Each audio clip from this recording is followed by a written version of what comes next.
All right, great. We're going to start the meeting by everybody here at 2 Broadway has a pink mask on in observance of Breast Cancer Awareness Month.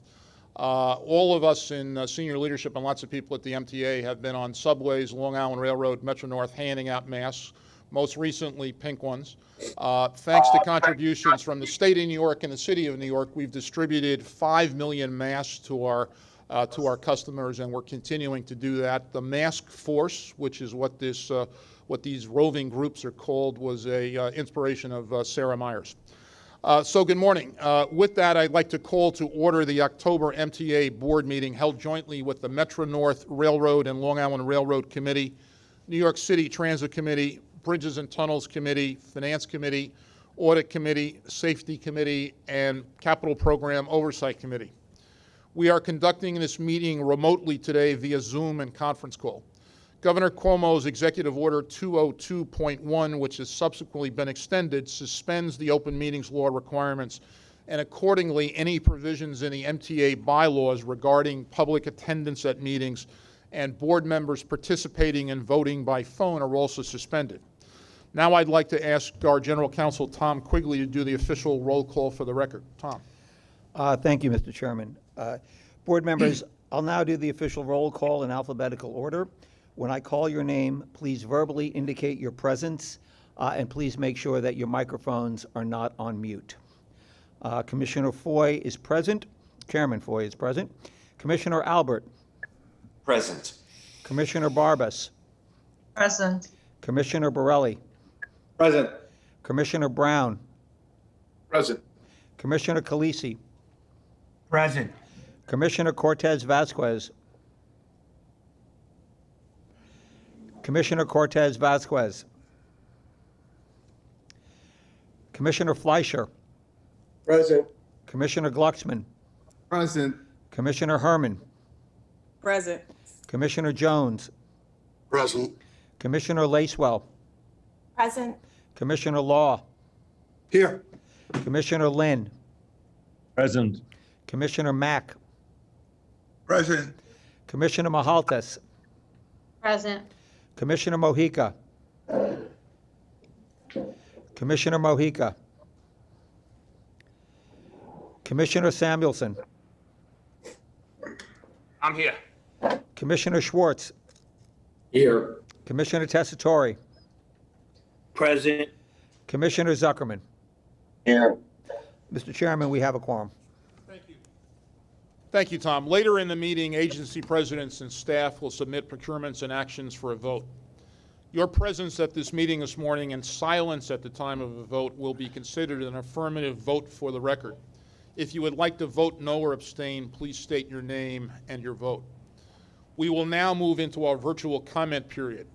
As with the prior months, speakers were able to register this past Monday and send in their comments. We'll play public comments now for 30 minutes and make the full public comment video available online.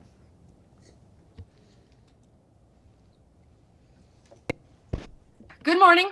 We have 20 members of the public registered to speak today. The first 30 minutes of public comment will be delivered at the board meeting, and the remainder will be posted online for the public and board members on October 28th, 2020. I would like to remind our public speakers that in the interest of time and fairness to all speakers, we limit everyone to 2 minutes. Please be aware that there will be a warning beep to remind you that you have 30 seconds left to conclude your remarks. Thank you for your patience and understanding throughout the virtual public comment session. The next speaker is Senator Brad Hoylman. Hello, I'm State Senator Brad Hoylman, representing the 27th Senate District. Thank you for the opportunity to provide comment. I know the MTA continues to face an extraordinary fiscal crisis, and I truly appreciate the MTA staff's continued dedication to moving New Yorkers and keeping them safe. I last spoke to you in August to raise the alarm about the existential threat facing merchants at Grand Central Terminal. Many of these businesses reached out to my office to share grave concerns about their ability to pay market rent, given the precipitous drop in foot traffic and the restrictions placed upon their operation to protect public health.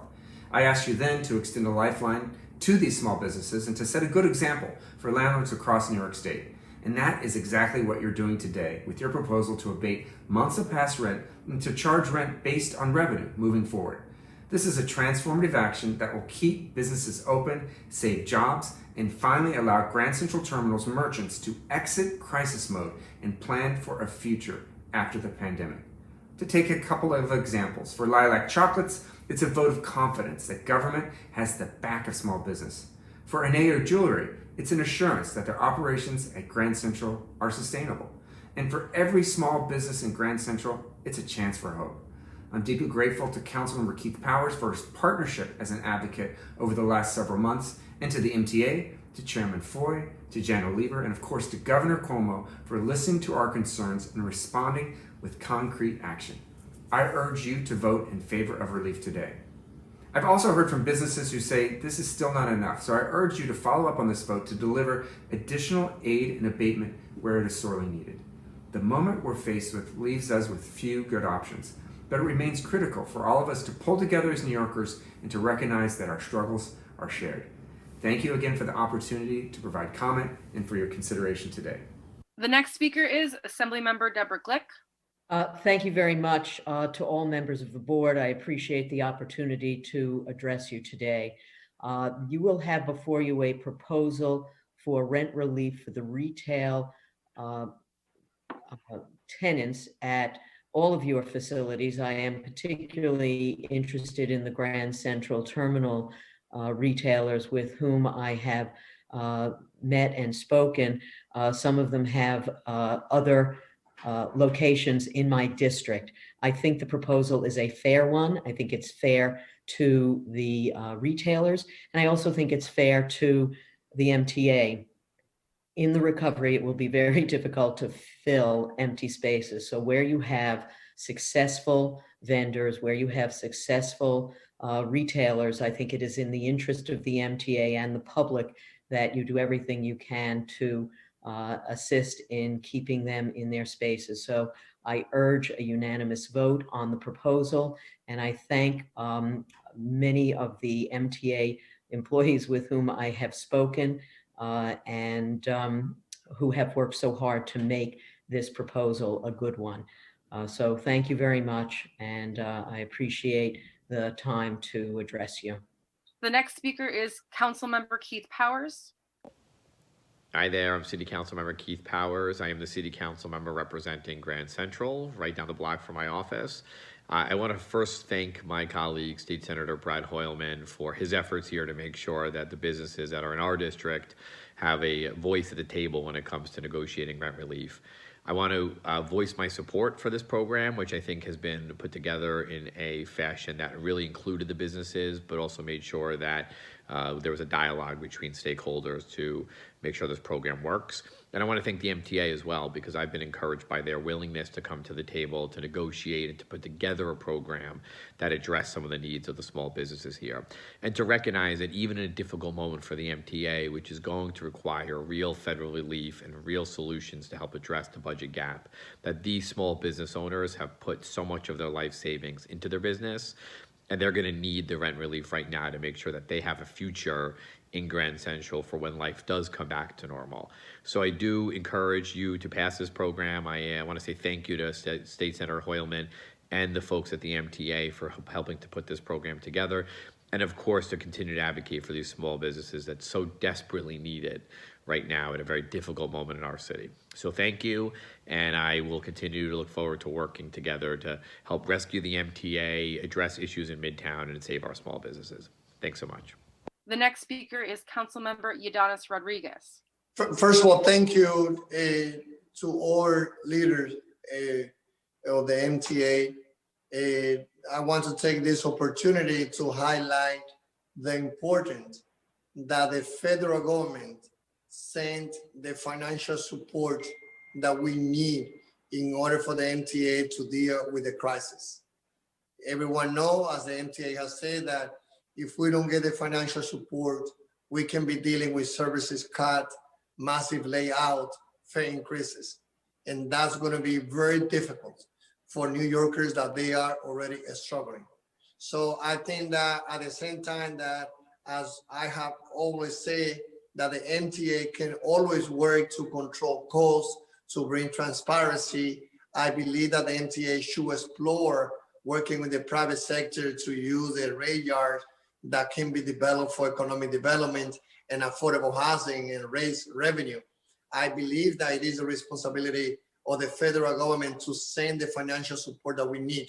The MTA is the largest transportation system, is one of the most important one in the whole nation. It's not only important for New York City, Jersey, Connecticut, Westchester, and Long Island. So the time is now for us to rescue the MTA, and we need the federal government to please send the financial support that we need. Ayudemos todos a salvar a la MTA. Thank you. The next speaker is Sheila Benesh. Hello, my name is Sheila Benesh, and I'm the transportation planner at PCAC. At last month's board meeting, the MTA announced that it was amending its rules of conduct to codify emergency rules that were put in place on April 29th. On May 20th, the day of the MTA's board meeting, notice of a 60-day public comment period to make the new rules permanent was published in the New York State Register. Why weren't riders or board members notified of the proposed rules either at the May or July board meeting when they were renewed? There are numerous channels the MTA could have used to notify riders. Unfortunately, none were used. Therefore, it shouldn't be a surprise that no public comments were received. It's important to engage riders on rules that will directly impact them. The lack of transparency in this process contributes to rider distrust at the MTA. The amended rules of conduct include prohibiting any wheeled cart greater than 30 inches in either length or width. However, not all New Yorkers have access to affordable fresh produce within walking distance and rely on transit to do their grocery shopping. Many use a cart to transport their items. When shopping for a family, a 30-inch cart is not that big. Many New Yorkers do not have access to cars or cannot afford car services. Prohibiting this option drives riders away from transit at exactly the time the MTA should be encouraging riders to use transit. Another amended rule is limiting the time riders can be in a station. For the railroads, there is a 90-minute time limit. A person can use shelters, train platforms, or furniture in any area of the station. If you miss your train, it's a 90-minute wait until the next train, or if a service disruption leads to a 90-minute gap in service, where are riders supposed to go? Further making it inconvenient for riders does not encourage them to take the train. The MTA should be building public trust and engaging riders, especially when it directly affects them in their everyday needs. They might have gotten some good ideas about how to adjust the rules to reflect New Yorkers' way of life and reliance on public transportation. Thank you. Thank you. The next speaker is Lisa Daglian. Greetings. I'm Lisa Daglian, Executive Director of the Permanent Citizens Advisory Committee to the MTA, PCAC. I had sincerely hoped to be able to talk about what the hard-fought passage of this stimulus package that includes up to $12 billion for the MTA means for riders. I had hoped we'd be able to congratulate you on successful completion of the L-line work and then talk about prioritizing as you resume the capital program. I think we'd all hope that would be the case. Well, congratulations are still in order. Riders may be fewer in number, but we do appreciate your efforts to improve the system, so thank you. The reality is that the good news is more than offset by the dreadful prospect that only 15 stations instead of 39 may see planned accessibility work. System improvements and modernization projects now on hold could be by years, putting the 21st century system we deserve and that was in our sights in jeopardy. Unfathomable service cuts and unaffordable fare hikes are in the all too foreseeable future. Layoffs are an abhorrent but tangible possibility. The consequences to region cannot be overstated. An economic train wreck looms without an influx of federal funding. Please pardon the expression. State Controller Tom DiNapoli spoke volumes when he warned of the devastating and generational consequences of inaction. His is the late voice to ring the alarm. Our subways, buses, and commuter routes do more than move us. They are the economic engine of the region. Our recovery cannot happen without critical aid now being debated again and again in Washington. Our message to Congress is loud and clear. Our region relies on the MTA, and the MTA is relying on you. It's also up to all of us to vote on or before November 3rd. It's our chance to express at the polls how important transit really is. The future of subways, buses, and trains, the future of our region, could be decided there. Thank you. Thank you. The next speaker is Matt Camper. Good morning, MTA Board. My name is Matt Camper, and I'm a Regional Director for Long Island for Passengers United. I'm here this morning to talk about an idea for when the main line is shut down for work on the third track project. Before I give my idea, I would like to say that the plan you guys have for November 14th and 15th is a lot better plan than what it's been for since this project started, and I hope that will continue into 2021. I've been hearing that the Babylon branch has been having trains late, all because of congestion caused by the extra trains needed for the shuttle trains between Hicksville and Babylon. Plus, also I understand that the shuttle trains are used by GM30 ACs, which can run into and out of Penn Station. My plan for when the main line is shut down for work for the third track project in 2021 would help riders save on their commutes on weekends. My plan would be to keep the service along the Huntington and Port Jefferson branches, along with the Ronkonkoma branch, the same as it is now. However, the difference is the shuttle trains would become a Z train from Hicksville to Penn Station in both directions via the Central and Babylon branches, stopping at the following stations: Bethpage, Amityville, Massapequa, Belmore, Freeport, Jamaica, Woodside, and Penn Station. This, I believe, would save riders between 15 and 30 minutes on their trips. On the Babylon branch, I would replace service to hourly to accommodate the Z train. In regards to the Hempstead branch, I would keep half-hourly service to accommodate those at Mineola, Merlon Avenue, and New Hyde Park. And for those on the Oyster Bay branch, I believe the buses should go to and from Floral Park instead of going to Hempstead. It would go via Hillside Avenue from East Wilson. I really hope that my suggestion that I've given you can be used to help riders in the future till electrification is in place on the Central Branch. Thank you so much. Thank you. The next speaker is Larry Rubenstein. Good morning. My name is Larry Rubenstein, and I'm the Vice Chair of the Long Island Railroad Commuter Council. First, I want to express our appreciation to the 5 heroic Long Island Railroad workers who saved the life of a rider who fell on the tracks at East New York Station this past week.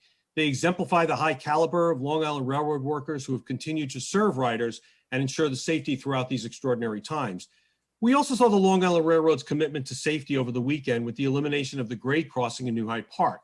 The main line is now fully graded, separated from Queens as far as Mineola Station. This is an important sign of progress and investment in the future of the railroad, Long Island, and the entire region. We're beginning to see a gradual uptick in ridership numbers on the railroad, reaching 92,500 riders on September 25th, the highest level since March, according to the Partnership for New York City. But as Newsday notes, we may not see the same numbers of riders as pre-pandemic, or we may not see very different commuter patterns in the near future. Our chairman, Jerry Brigham, was quoted in the article that appeared on Monday that I'd like to clarify that he did not under any circumstances mean that station improvements and system upgrades be reconsidered.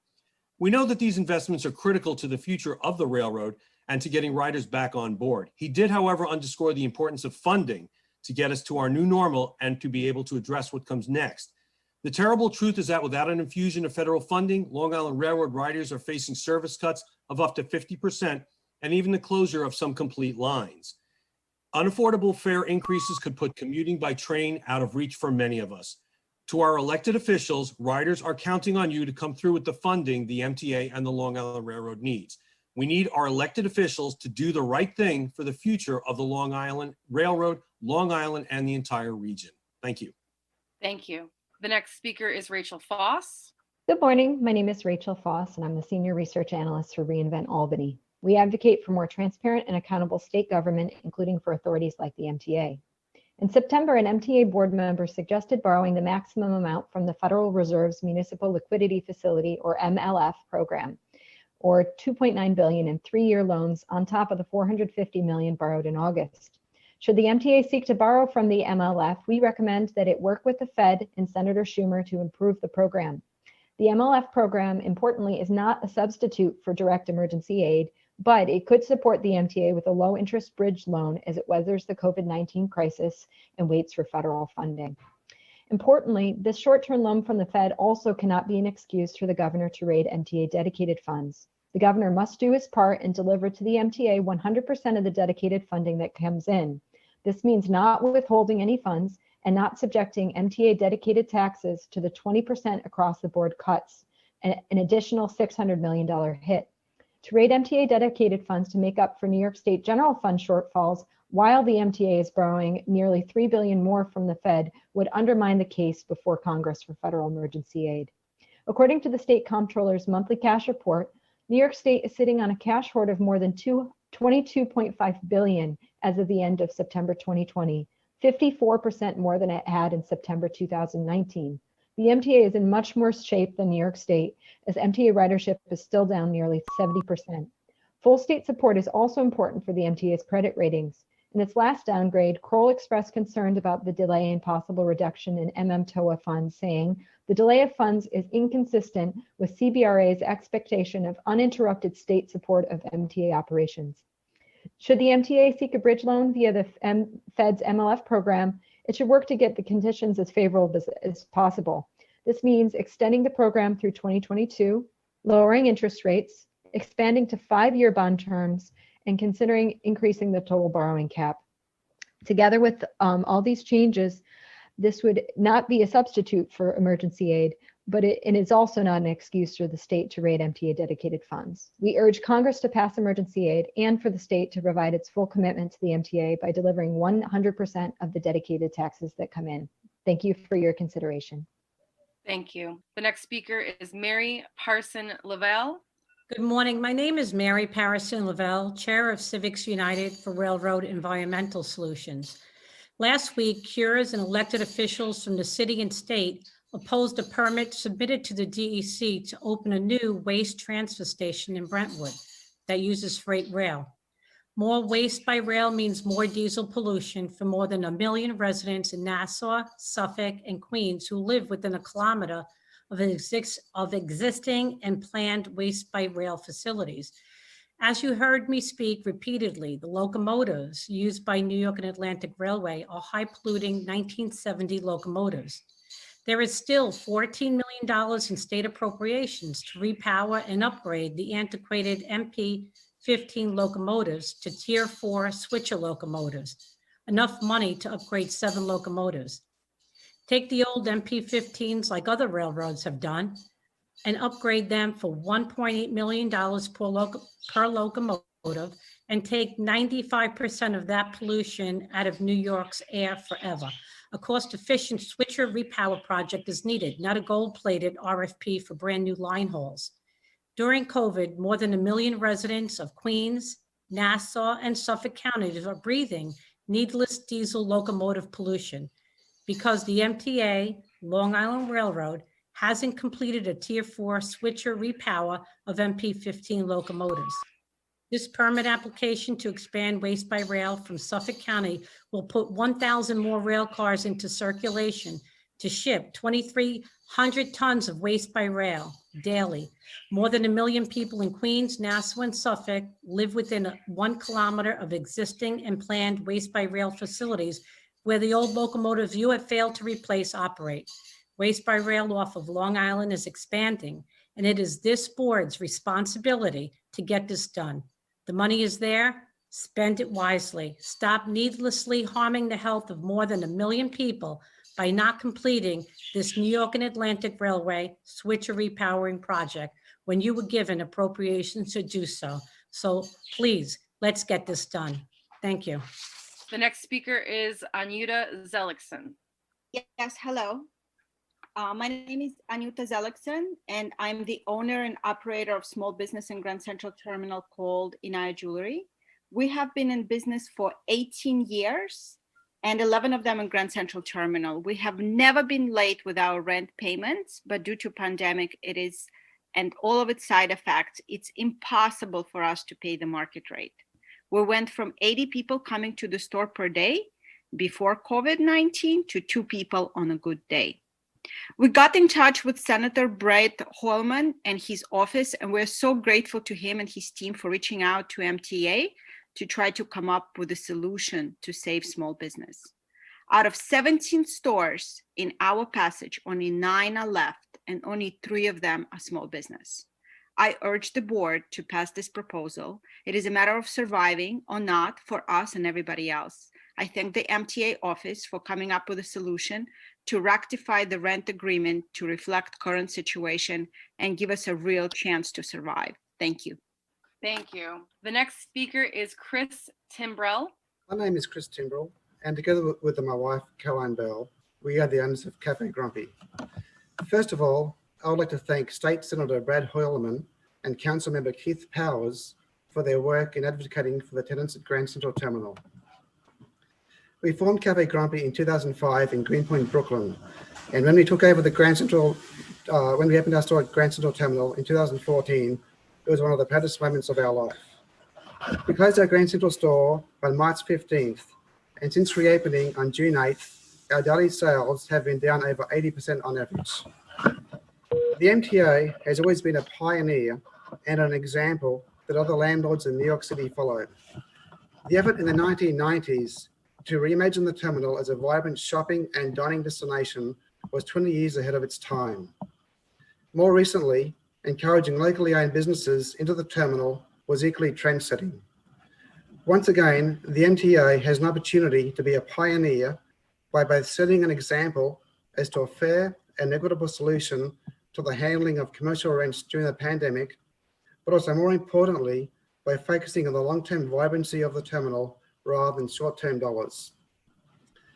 The terminal is a much better place by having the energy and atmosphere of local businesses as its tenants, and the temporary policy regarding existing rents is a lifeline for those businesses. Moreover, we need this policy approved because our current level of sales at the terminal does not cover our rent, let alone the salaries of our staff. We are very proud of our store at Grand Central Terminal, and we hope that this policy regarding temporary policy for existing rents is approved to allow us to stay. Thank you. The next speaker is Anthony Cicerone. Hi, good morning. My name is Anthony Cerrone. I'm the owner of Lilac Chocolates.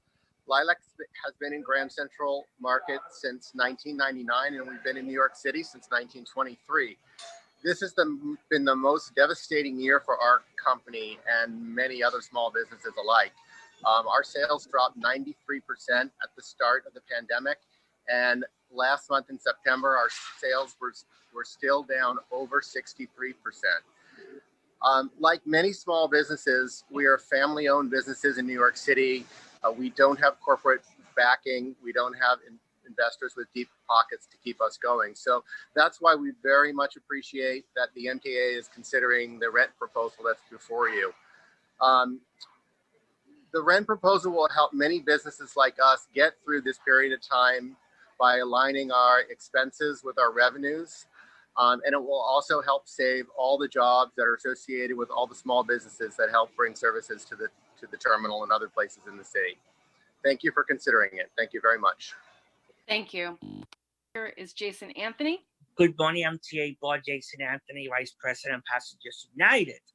This month, I'm going to bring the same agenda that I brought last month, the discrimination against MTA employees. I've been seeing that more MTA employees, especially in transit, are testing positive to COVID-19, but they don't know where to get tested. There's no PPE provided. Customers like myself, we ride less the subway because of all of this. And especially when we bring concerns to Sarah E. Feinberg and Sarah Meyer, they don't respond to us on Twitter or nothing. I'm very disappointed at their performance at this point, and I demand an answer to this, especially to Patrick Joseph Foy, that has a Twitter account but never responds to it. Let me see. There's a particular transit employee that's been 7 months without pay. That's outrageous.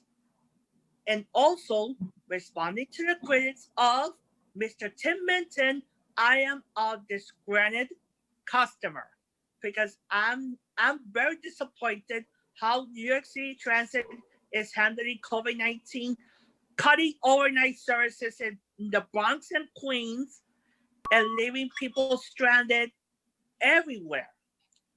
The MTA has to do better.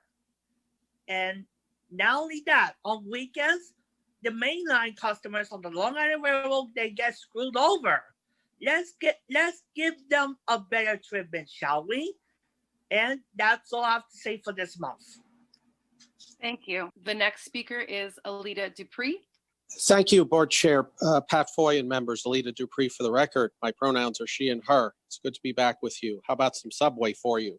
Not just necessary for many, but can be fun as well. I think we should have a dedicated email address for submitting correspondence to the board. Other agencies have it. I think of something like board@mta.info. How about that? Thank you for continuing the Omni fare payment. I see that we're over 2/3 done. And I read buried in the board book that the Bronx has the buses on Omni. So it's important we keep pushing at that and to get the app turned on and the fare card turned on so we can incorporate reduced fare passes. And not everybody has smartphones. So we want to get everybody able to participate as soon as possible. I have a damaged MetroCard story, 6 years in New York City. My card got damaged and I had to go all the way back to Stone Street from Queens. Not an easy day for me. Continue the work for the ADA accessibility. Still in this challenging time, it's important to emphasize full accessibility on all of the stations, both on the subway and the rail. We want everybody to be able to participate fully in using these systems. And the renewable power system for our subway. New Jersey Transit last week made a decision to push forward with renewables to power their railroad, moving away from natural gas. So we got to plan that as well. And Grand Central is legendary and historic. Music of Jerry Rafferty. He wrote a song called Right Down the Line. Can't think of a better piece of railroad music, reminding me of Grand Central Terminal and the underrunning third rail through the Park Avenue Tunnel and into the light. It's good to be back with you to bring some positive energy and to be reminded always that the MTA can be summed up in one word, and that word is legendary. Thank you. Thank you. The next speaker is Andy Pollock. Good morning, MTA Chairman Foy, and good morning, members of the board. Let's get down to business. First of all, I would like to discuss the awful incidents that took place back on October 21st. We had two incidents involving vehicles, the first on the Ronkonkoma line and the second at the Hempstead line. First of all, regarding the Hempstead line, thank you very much for transporting the customers east of Stewart Manor that were able to get to Nassau Boulevard, Garden City, Country Life Press, and of course, the final stop, Hempstead. However, for people on the Ronkonkoma line that evening, they were told to go to 40th Street and 3rd Avenue in the east side of Manhattan and pay Hampton Jitney $15 just to head east, which is completely unacceptable. How come in New Jersey, you are allowed to cross honor with private bus carriers, but the MTA doesn't seem to do that? And that's another example that happened on the Harlem line back on October 22nd. There was no service between Southeast and North White Plains. So there was no other alternative transportation given, which is completely unacceptable. So that has to change. And one positive before I yield my time, I want to thank the board for finally realizing it was time to give shuttle buses, because we have another shutdown scheduled on November 14th and 15th. So we need more shuttle buses going into 2021, because we know there's going to be more grade crossing removals at Westbury and at Mineola. So with that, thank you very much. And November, I will be discussing any service cuts. Yield my time. Mr. Chairman, that concludes the public comment. Thank you. Thank you, Mr. Chairman. I'd just like to continue the roll call with two additional members who may have joined us since the meeting began. If I call your name, please indicate your presence verbally. Commissioner Cortez Vasquez? Commissioner Cortez Vasquez? Commissioner Mojica. Commissioner Mojica? One more time, and just in case your microphone was on mute. Commissioner Cortez Vasquez and Commissioner Mojica. Mr. Chairman, we still have a quorum. Thank you, Tom. At our board meetings this year, we've taken a moment of silence to acknowledge and remember members of the MTA family who passed away from coronavirus, and we will continue that observance today. I ask that we all now take a moment to honor one member of the Long Island Railroad family who has passed in the last month. Phil? Thank you, Pat. Good morning, everyone. It is with a heavy heart that the Long Island Railroad family lost our second member to COVID-19, Kyle Fulcher, who died on October 1st. Kyle joined the Long Island Railroad family in 2003, first working as a maintenance of equipment electrician and a member of the International Brotherhood of Electrical Workers. And most recently, he shared his knowledge and expertise with others as a training specialist and proud member of the Transportation Communications Union, where he devoted his time to teaching others in the advancement of their careers. And while we mourn his loss, we are forever grateful for having the opportunity to have worked with him and know him. His wife Tamara, son Caden, and all of his family and friends will be forever in our thoughts and prayers. Please join us in a moment of silence for our colleague and friend, Kyle Fulcher.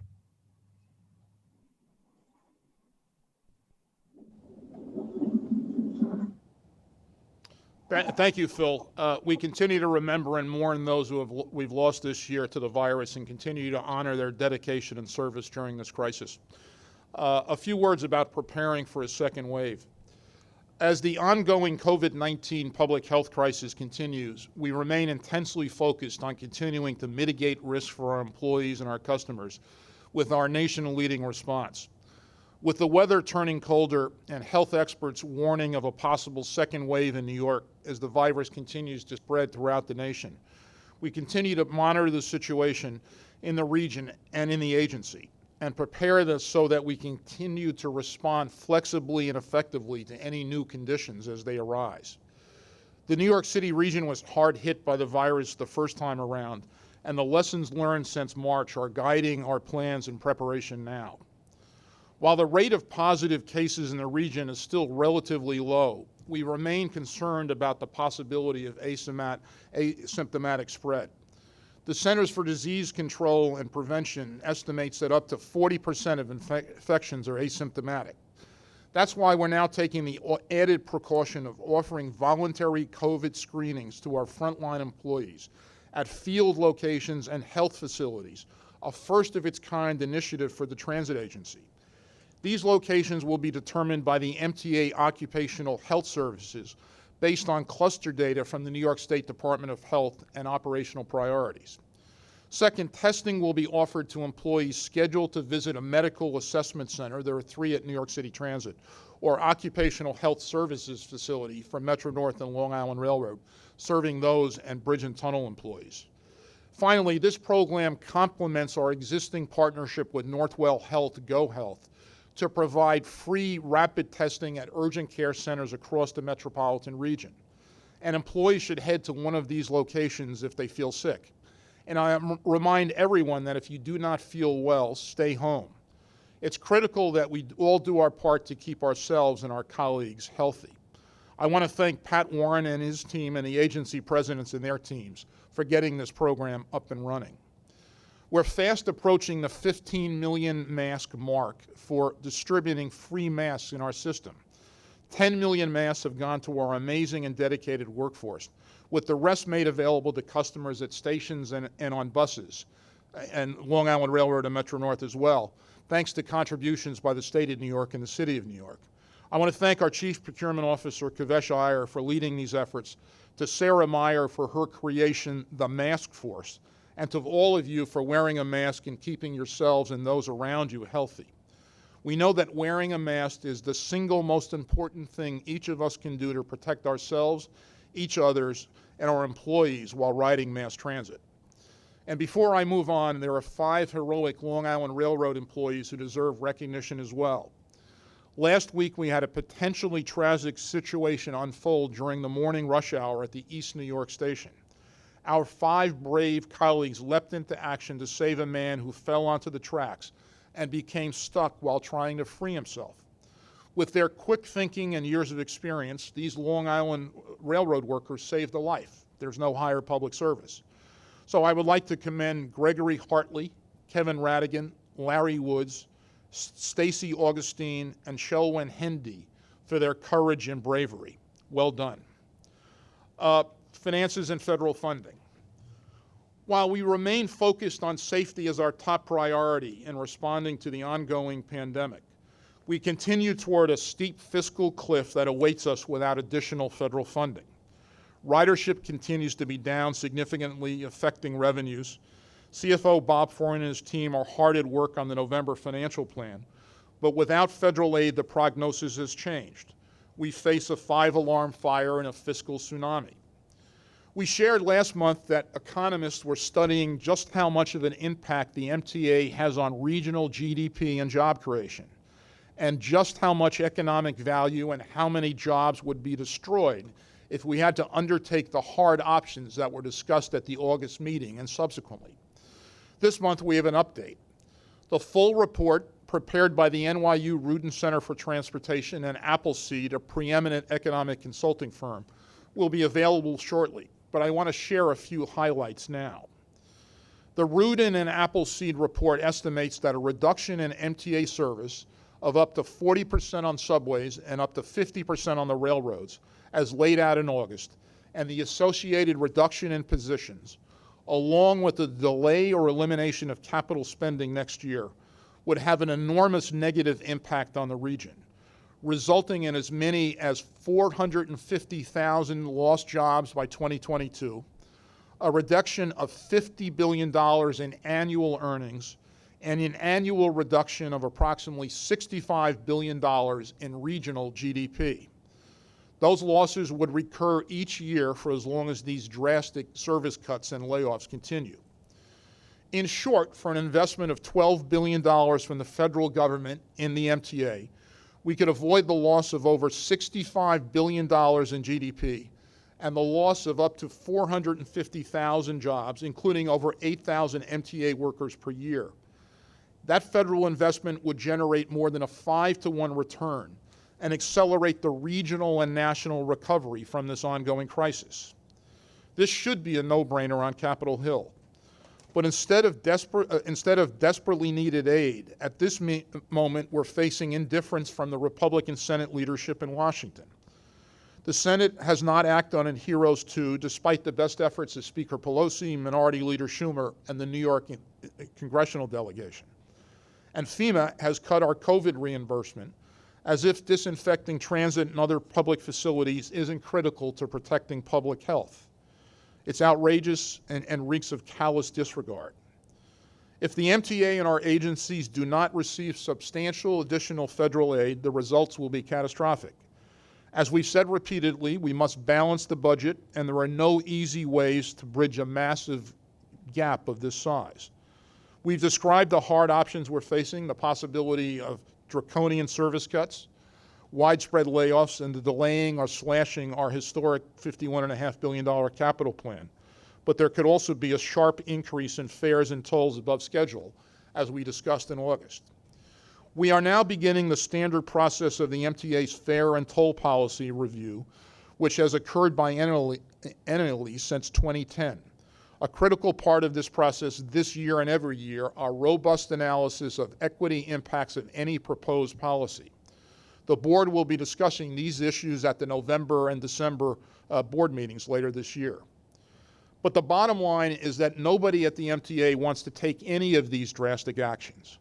It would be unspeakable for thousands of incredible MTA workers who have heroically kept the city moving throughout the pandemic, heroes moving heroes, for them to lose their jobs. Not to mention the terrible position any reduction in service creates for all our customers, including essential workers who will lose out on a reliable commute when they need it most. New York deserves better. I'll note that the first responders and essential workers on the subways and buses, Long Island Railroad and Metro North, many of them are people of color and working people with low incomes who do not have the ability to travel to their jobs or school or healthcare appointments by car, don't have the option to work remotely or work by Zoom. Senate Republicans need to act now so the MTA can get back on track. Because even with depressed ridership, we're still the largest transportation system in the region. With nearly 2.9 million, nearly 3 million daily customers now on our subways and buses, we're serving more riders than our peer agencies in Boston, Philadelphia, and Washington carried before the pandemic combined. The MTA must survive for these riders and the millions more who will eventually return to the system. The New York region contributes significantly to the national economy, generating nearly 10% of national GDP. And it's no secret that transit and the MTA is the economic engine that powers this region. The road to economic recovery for our state and city and region and the nation won't be paved with all asphalt, but with train tracks and busways that run through our communities. And it's not only an economic issue, but at the end of the day, as I've said, an equity issue, an investment in and commitment to the customers and communities that we serve. The MTA is not the only region that powers the regional economy, but also the sturdy fibers that knits this region together, connecting every corner of the city from Inwood and Co-op City to Ronkonkoma and White Plains and north and south and east and west of those locations, and creates literal pathways to opportunity along the way by connecting New Yorkers to schools, jobs, social and cultural activities, healthcare, and more. Washington cannot stand by and strand these millions of customers we serve for the sake of our collective rebound from this crisis. Our leaders on Capitol Hill in the United States Senate can't miss this moment. A word about innovation. While we know that common sense measures like wearing a mask are critical to reducing human-to-human transmission of the virus, it hasn't stopped us from pursuing innovative new paths to keep our system and our customers safe. Under Chief Innovation Officer Mark Dowd's leadership, the MTA is partnering with federal agencies to study and leverage new technology, modeling, and data to help us adapt to the reality of post-pandemic mobility. It's critical to have alignment at all levels of government as the COVID crisis continues to evolve. The results of this work can serve as a model for transportation agencies nationwide, which is a win for everyone. We're also looking to the private sector, continuing to look to the private sector for ideas and opportunities to improve public health security. Together with the Transit Innovation Partnership, the MTA launched the COVID-19 Response Challenge over the summer. The winners have since been announced, and their cutting-edge technologies tackle issues ranging from air purification to new disinfection technologies. The next step with these companies is to move forward with the proof of concept, which is exactly what we're doing. I want to thank Rachel Howitt and the Transit Innovation Partnership for their work on the challenge, and also for the help in developing our groundbreaking new digital subway map in beta, alongside Sarah Meyer's team and the design firm Working Company. This was an enormous undertaking, our first major map redesign in 4 decades, and it will go a long way in improving the customer experience for years to come.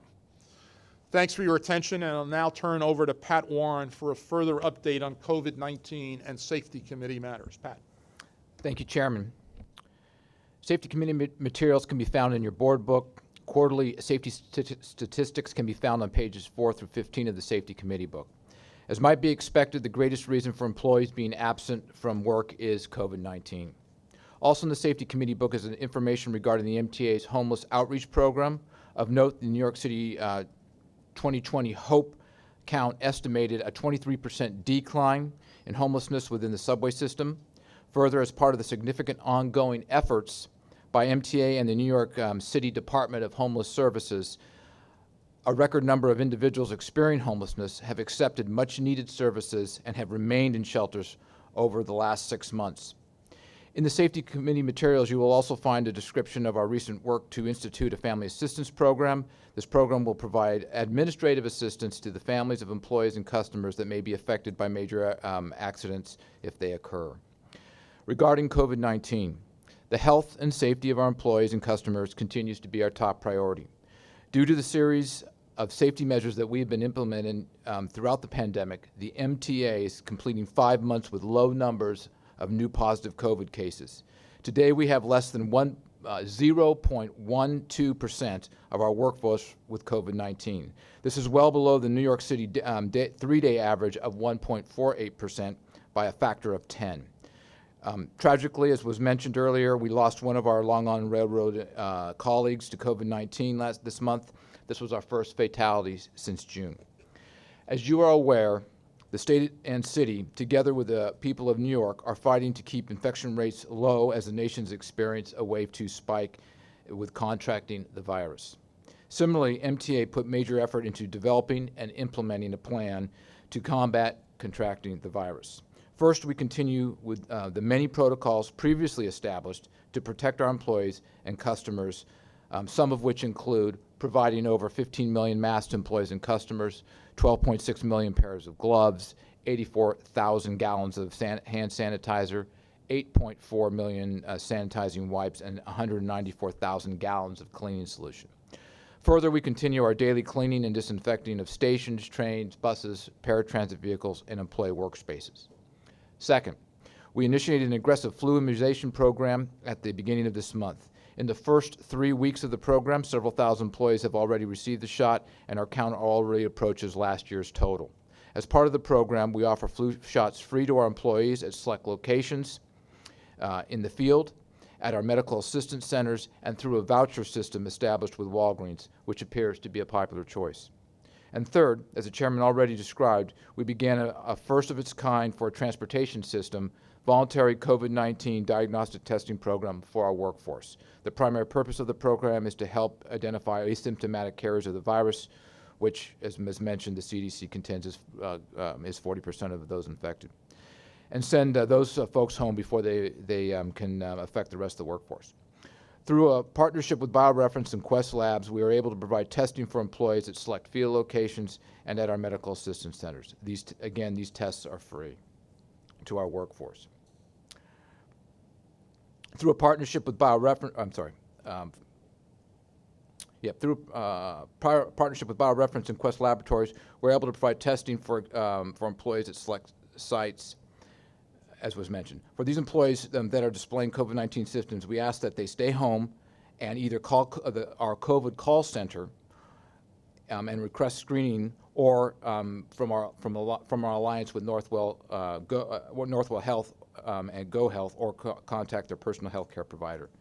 MTA continues to pursue developing rapid testing protocols and will seek to institute them as they become available. We continue to focus on air quality and improved ventilation, both on our system and across our occupational facilities. We have performed an enclosed area risk assessment assessing size, temperature, and ventilation systems and flow rates, and HVAC assessments at most facilities and key locations. These assessments inform subsequent upgrades and other improvements. Additionally, the rate of fresh air exchange on subways ranges from between 18 and 25 times per hour, which exceeds the minimum rates of air exchange as cited by the CDC. Further, MTA continues to lead with the surface transportation industry with a new air filtration pilot study on our 2 railroads and participate in rigorous contact tracing programs with the city and state. Together with social distancing, mask usage remains the single most effective defense against contracting the virus, according to the CDC. As has been our practice, the MTA aggressively pursues compliance with mask usage among our employees and customers. In addition to our major public communications efforts, we continue to offer free masks on buses and at every station. We further have vending machines at various locations to support mask wear. The MTA police, bridge and tunnel officers, and New York City Transit Eagle Team agents deploy daily within the rail, subway, and bus systems to remind customers to use masks and enforce usage when required. And our incredible Mask Force volunteers routinely deploy into the system, offering masks to our customers. Just to note, everyone is invited to join the Mask Force volunteers, and there's information on our web page for those who would like to do that. Due to these efforts, together with the amazing support of New Yorkers, we have seen mask usage remain at the 96% level among our customers. In closing, our aggressive application of safety protocols is also delivering transportation to now close to nearly 3 million customers daily, is among the safest in the world, and contributes to keeping New York's rate of contracting COVID-19 among the lowest in the nation. We are grateful for the patronage of our customers and are committed to continuing to bring the safest ground transportation to New York. Chairman, this concludes my remarks. Thank you, Pat. Any questions for Pat Warren? I have a quick question, Pat. It's Vinny Testatori. Vinny, please. The low numbers are great to hear as far as the positive test results. I was wondering if there would be a way to be able to capture the amount of people that are unable to work due to the tracking process once exposed to those individuals, just to get an idea of how many people are affected on the front lines as well, just by having to quarantine. Yeah, yes, we do track that, and I can provide those numbers to you if you're interested. Thank you. No problem. No rush.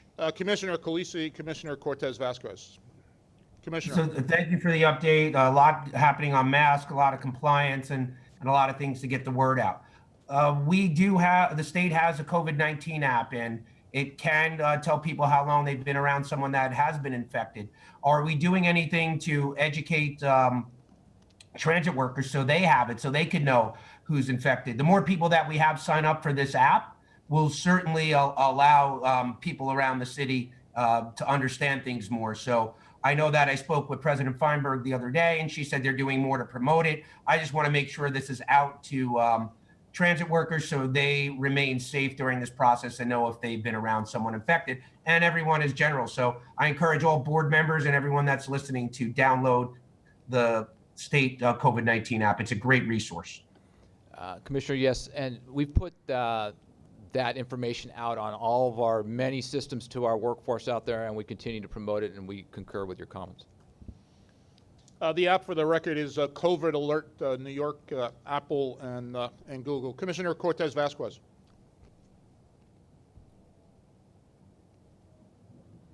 Nothing heard.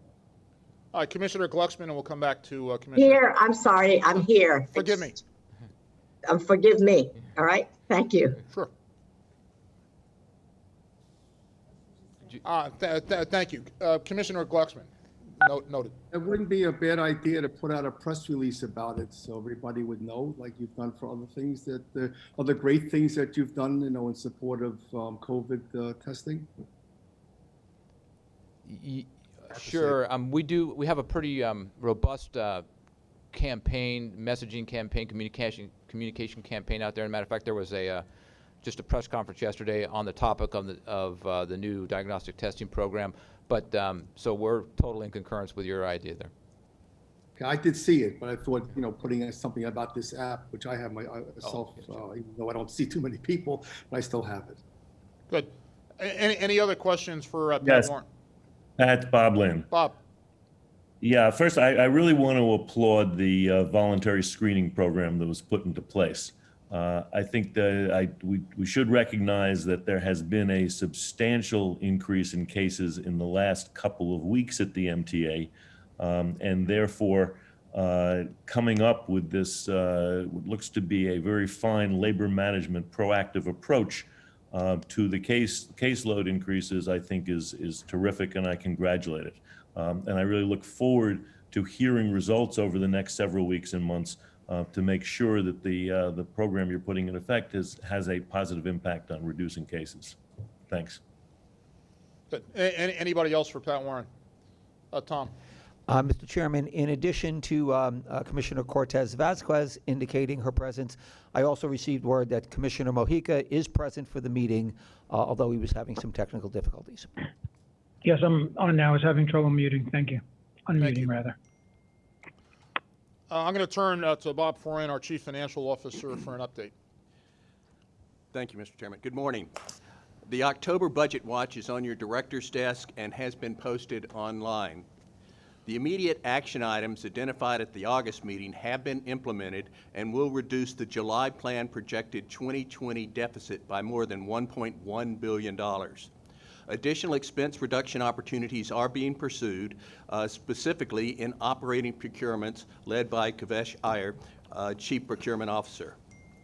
We submitted our notice of intent to borrow from the MLF to the Federal Reserve and have been invited to submit our application. The proposed payroll mobility tax resolution and credit have been presented to the rating agencies and discussions continue. We continue to work on the November plan and refine contingency plans should the vitally important federal funding not be forthcoming. And we continue to identify and evaluate various fare and toll options for the board's consideration. Mr. Chairman, that concludes my comments. Thank you. Any questions for Bob? Hey, Pat, it's Kevin. Kevin. Hey, Bob, just so to clarify, we expect to get sort of two different budgets from you in November, one anticipating federal help and the other anticipating no federal assistance. Is that sort of how you're going to prepare it to us? Yep. What we're going to present is a budget, a proposed budget that includes federal aid. And then we will show you what the options will be if the federal aid is not forthcoming. So we'll lay that out for you. We certainly hope that we don't have to rely upon those contingency plans, but we will be presenting that to you for further discussion. Thank you. And we'll discuss those contingencies at the November board meeting. Yes. Thank you very much. Commissioner Zuckerman. So Bob, you're obviously very good at math and very good at subtraction. So is there any scenario whatsoever that no matter what cuts we make and whatever fare increases we come up with, there is no way we can close the budget gap? The budget gap is significant, and I'm not sure that all of the combined efforts that we have, absent deficit financing, can get us there. We need federal support, or else, devastating things will have to happen. Yeah, by the way, that's not a criticism of the financial situation that we're in. That is just, I just want to clarify the fact that no matter what we do, there is no burden on the rider. There is no amount of service reduction that, regardless of what its impact would be on the region, which is quite material, that we couldn't actually close this gap. So let's just buckle up for that concern. Yes. And no matter what we do, we're not going to close that gap. So I'm looking forward to entertaining the possibilities, but none of them do what we have to do, which is balance the budget. That's correct. And the concern that we do have is, even if we address it next year by tremendous things, the projections, as you saw at the July plan, have the deficits continuing going forward. And so the wild card here is the depth of the pandemic's effect and the tenor, the length, duration of the pandemic's effect. Last thing I'll say, Mr. Chair, is that Bob, I'm glad to have you in the driver's seat on this, so thank you. Yeah, Neil, the one thing I would say is the size of the deficit is orders of magnitude beyond what we can do in self-help, period. And unfortunately, that's a reality. That's why I made your point. Thank you. Any other questions for Bob? Commissioner Lynn. Yes. First, I would think it would be useful not only to think about sort of the two polar opposites of full federal assistance and no federal assistance. It seems to me it is possible that there could be a range in between where we get some federal assistance, though not all. And I'm wondering whether you are preparing that type of concept also, of whether there is less, but not all, but not nothing, as an approach for us to think. And I'd also like to know the timetable in terms of what happens in November and what happens in December in terms of adoption of this. Right. Clearly, we're not saying it's one or the other. We receive it or we don't. We do know that there could be a possibility of receiving less than what we've asked for. And again, we would like to receive any support from Washington. And so again, we'll scale the options. We don't have to take, the same level perhaps of service reductions as we would. We wouldn't have to do the same level of headcount reduction as we might. We might be able to do other things, but right now we're just trying to prepare.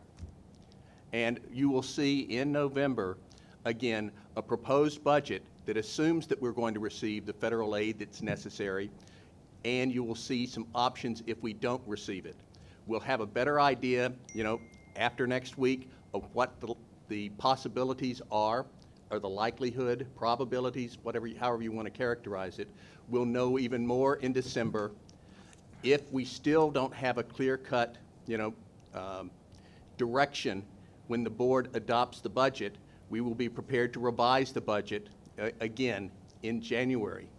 So this will be an evolving process, but we do need to take actions to be prepared to start reducing our cost, as we have been, immediately. So again, we'll wait and see what happens. All right, thank you, Bob. Mr. Chairman? Andrew. Yeah, Bob, one last question. I assume that you are taking into account the lost fares that would be realized if these service cuts go through. That is taken into account? Yes, it is. Thank you. Thank you. Bob, thank you. I'm now going to turn to Jano Lieber for an update on C&D and this month's CPOC book. Jano. Good morning.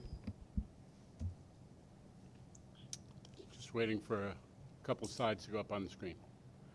Okay. This is, there isn't much good news to report, but let me start with a couple of items of good news. One is that we've completed 7 accessible station projects in the past few months, including most recently Bedford Park Boulevard up in the Bronx and Bedford Avenue on the L train in Williamsburg.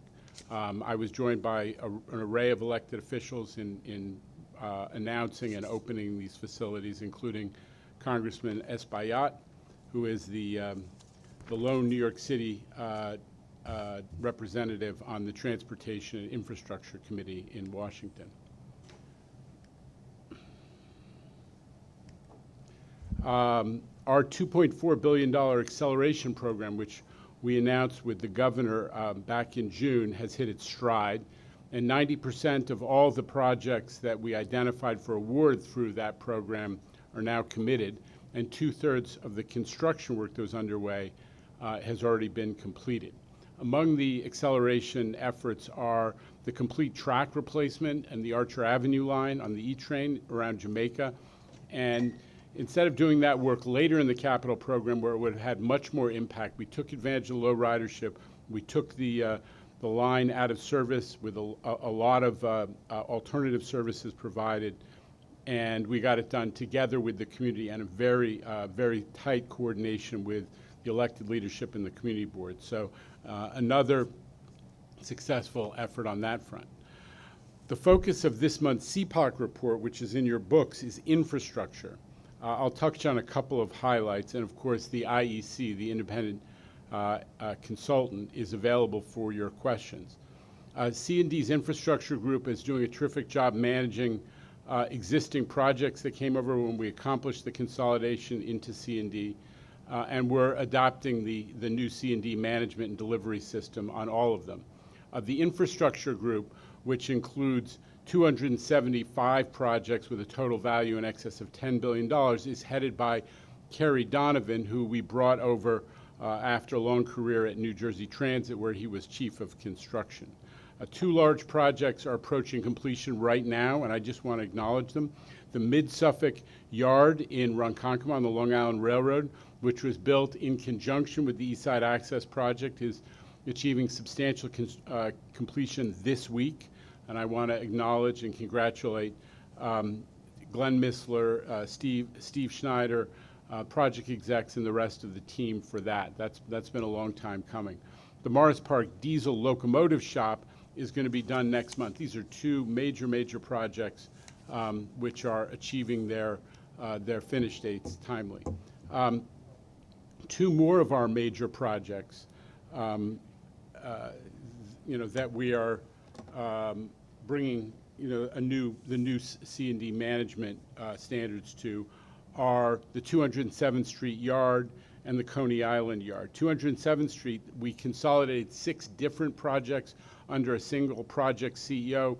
We have one construction management operation doing the oversight, and we've saved money in part by doing tight coordination and piggybacking on the outages. The project's on budget and on schedule, and these yard projects have tended to run long and expensive, and we want to keep it on schedule and on budget. The Coney Island Yard, which is headed by a very capable project exec in Deirdre Harvey, is also a huge project. What Deirdre's running is 100 acres. It stores 1,800 subway cars. Anyone who's been out to Coney Island and seen that knows how busy it is. It's in part a resilience project, getting the seawall up and all the infrastructure built. So it's a very complicated sequence job. We're on budget. It's a 4.5-year project. We've lost a month or two. We're going to make that up and stay on schedule.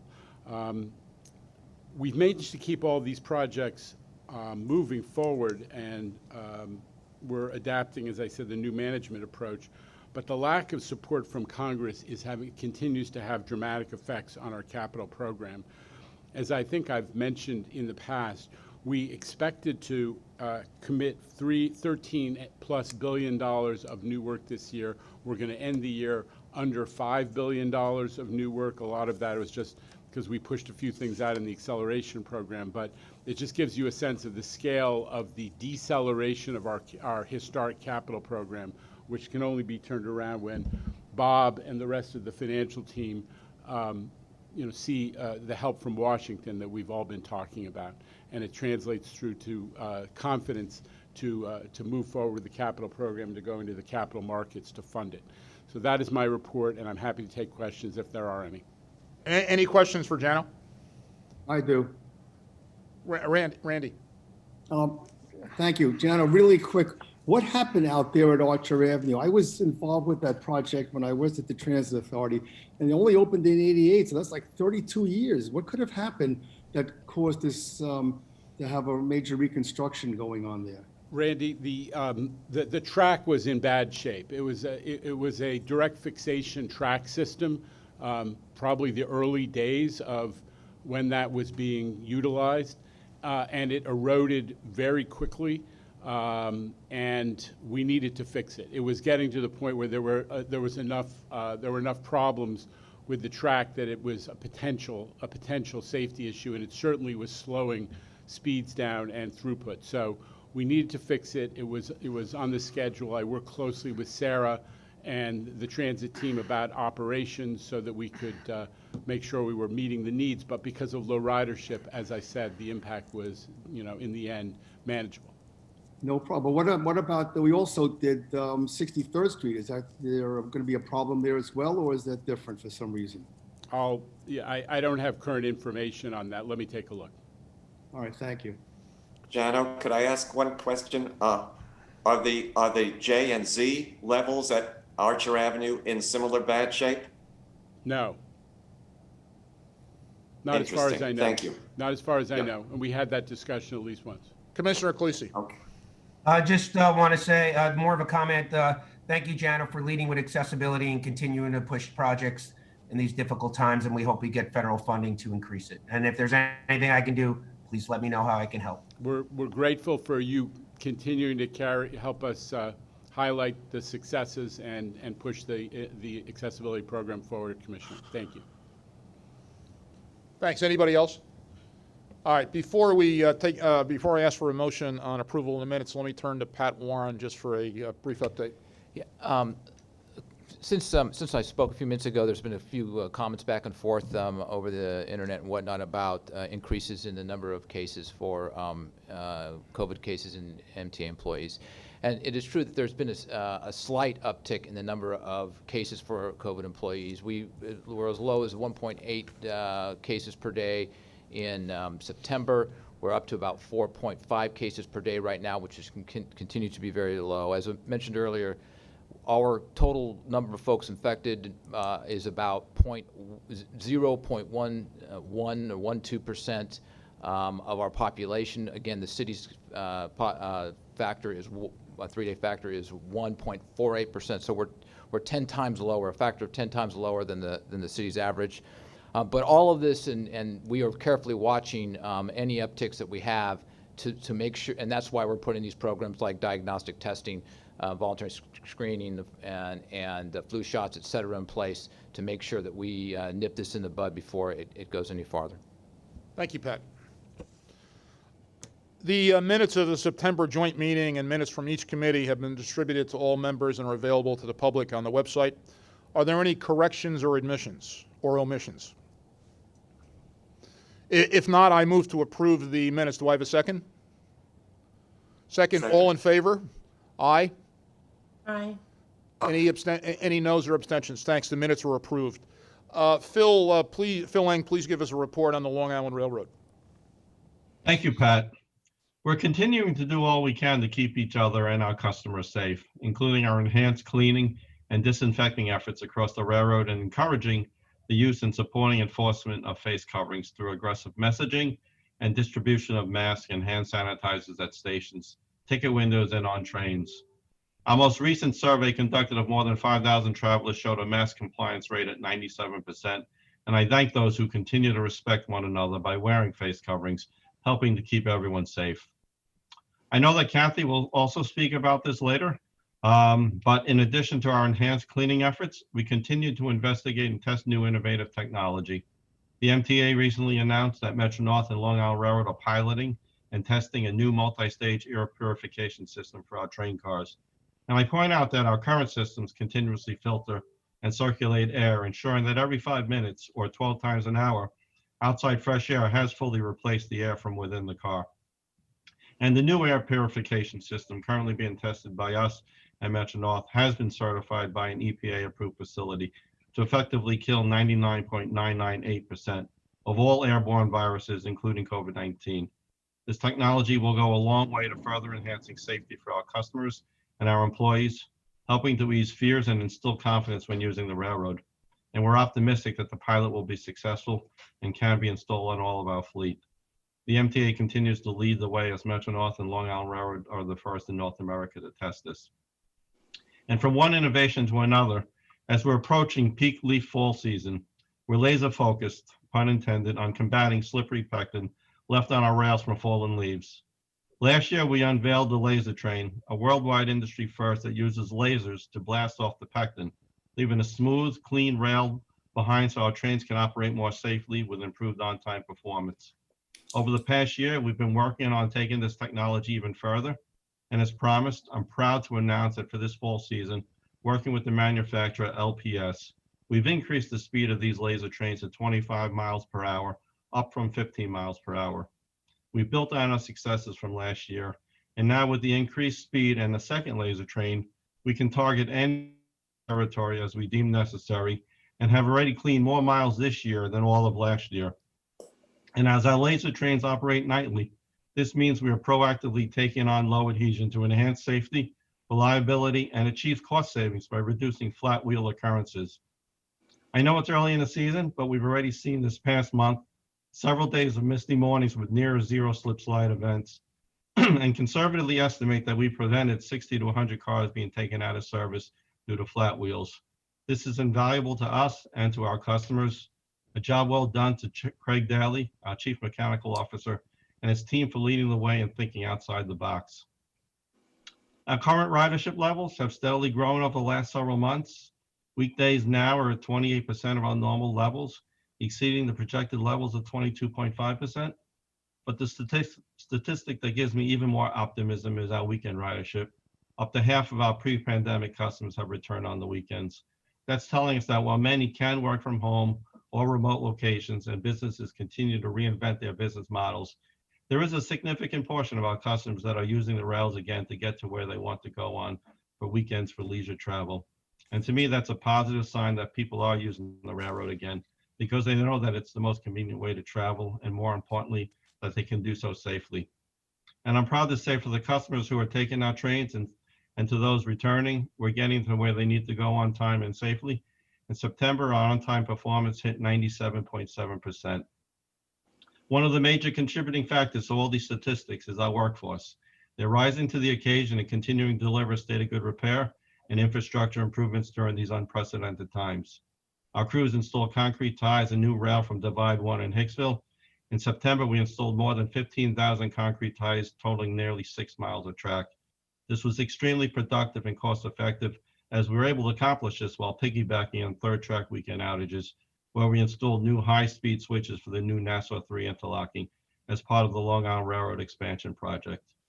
As for PTC, I'm proud of the team led by Debbie Chin for their continued progress on positive train control. We remain on schedule and confident that we will be in compliance with the FRA deadline before the end of this year. The work in Harrow is progressing well. The safety plan is in the final stages of review and approval by FRA. And with 305 route miles completed, we're at 96% of our system running. We remain committed to deliver the safety enhancement for our customers and employees. On October 7th, Long Island Railroad and C&D announced the completion of the first phase of upgrades at Lynbrook Station. The elevated station now features 2 renewed island platforms, new platform canopies, new platform waiting rooms, and LED lighting, creating a bright and welcoming environment. The upgrades at this station are the result of partnerships and teamwork that allow the Long Island Railroad to connect communities and work with community leaders and elected officials who understand the importance of taking action. I'm thankful for Governor Cuomo's leadership and his bold vision regarding infrastructure rebuilding. And I'm proud of our workforce and small business mentor contractors for working through the challenges of these unprecedented times as we strive to improve the quality of life on Long Island. And on the weekend of October 3rd and 4th, Long Island Railroad crews supported the design build team led by C&D in the grade crossing elimination at School Street, significantly improving our safety and train reliability through this critical stretch. And this elimination has special meaning to me and the Long Island Railroad, as School Street was the site of the horrific accident in February 2019. Grade crossing eliminations go hand in hand with our grade crossing safety initiatives, where we install flexible delineators across our system and our industry-first partnership with Waze, which I'm proud of the fact that Waze just last month went global with this initiative, taking out best practices and enhancing safety worldwide. There's more details on all of these items that I've discussed, and other reports are also in the book. In closing, I'd like to remind everyone of the vital importance to remain vigilant so we can continue to protect one another in our ongoing fight against COVID-19. It's been a tough year for all of us in New York and across the country and the globe, but we're sticking together at the railroad and across the MTA. And I can't thank the workforce enough as we continue to provide safe and reliable service in support of our economic recovery. And thank you to all our customers and employees who continue to wear masks to help protect each other. It's a sign of respect. This is a small task and it does save lives. Let's keep up. Thank you. Thank you, Phil. Any questions for Phil? All right, let me now call on Kathy Rinaldi to report on Metro North, please. Thank you, Mr. Chairman. A lot of what I'm going to say is going to overlap with what Phil just said, so I'll try to keep it brief. First, on service and ridership, our September service delivery operated above goal at 98.5%. Year to date, we're 3.6% better than we were in 2019. We continue to provide a reduced schedule with ridership down a little bit more than 77%.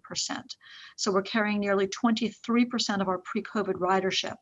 And we've seen our ridership count steadily increase by 7.2% in the 6 weeks since Labor Day. Line by line, the Hudson line is down a little more than 74%. So we're carrying nearly 26% of pre-COVID ridership. Harlem line is down 76.9%. So we're carrying 23.1% of normal ridership. And the New Haven line is down 78%, so we're carrying 22% of our pre-COVID riders. Like the Long Island, our weekend ridership is a real bright spot. It's recovered significantly more than our weekday ridership.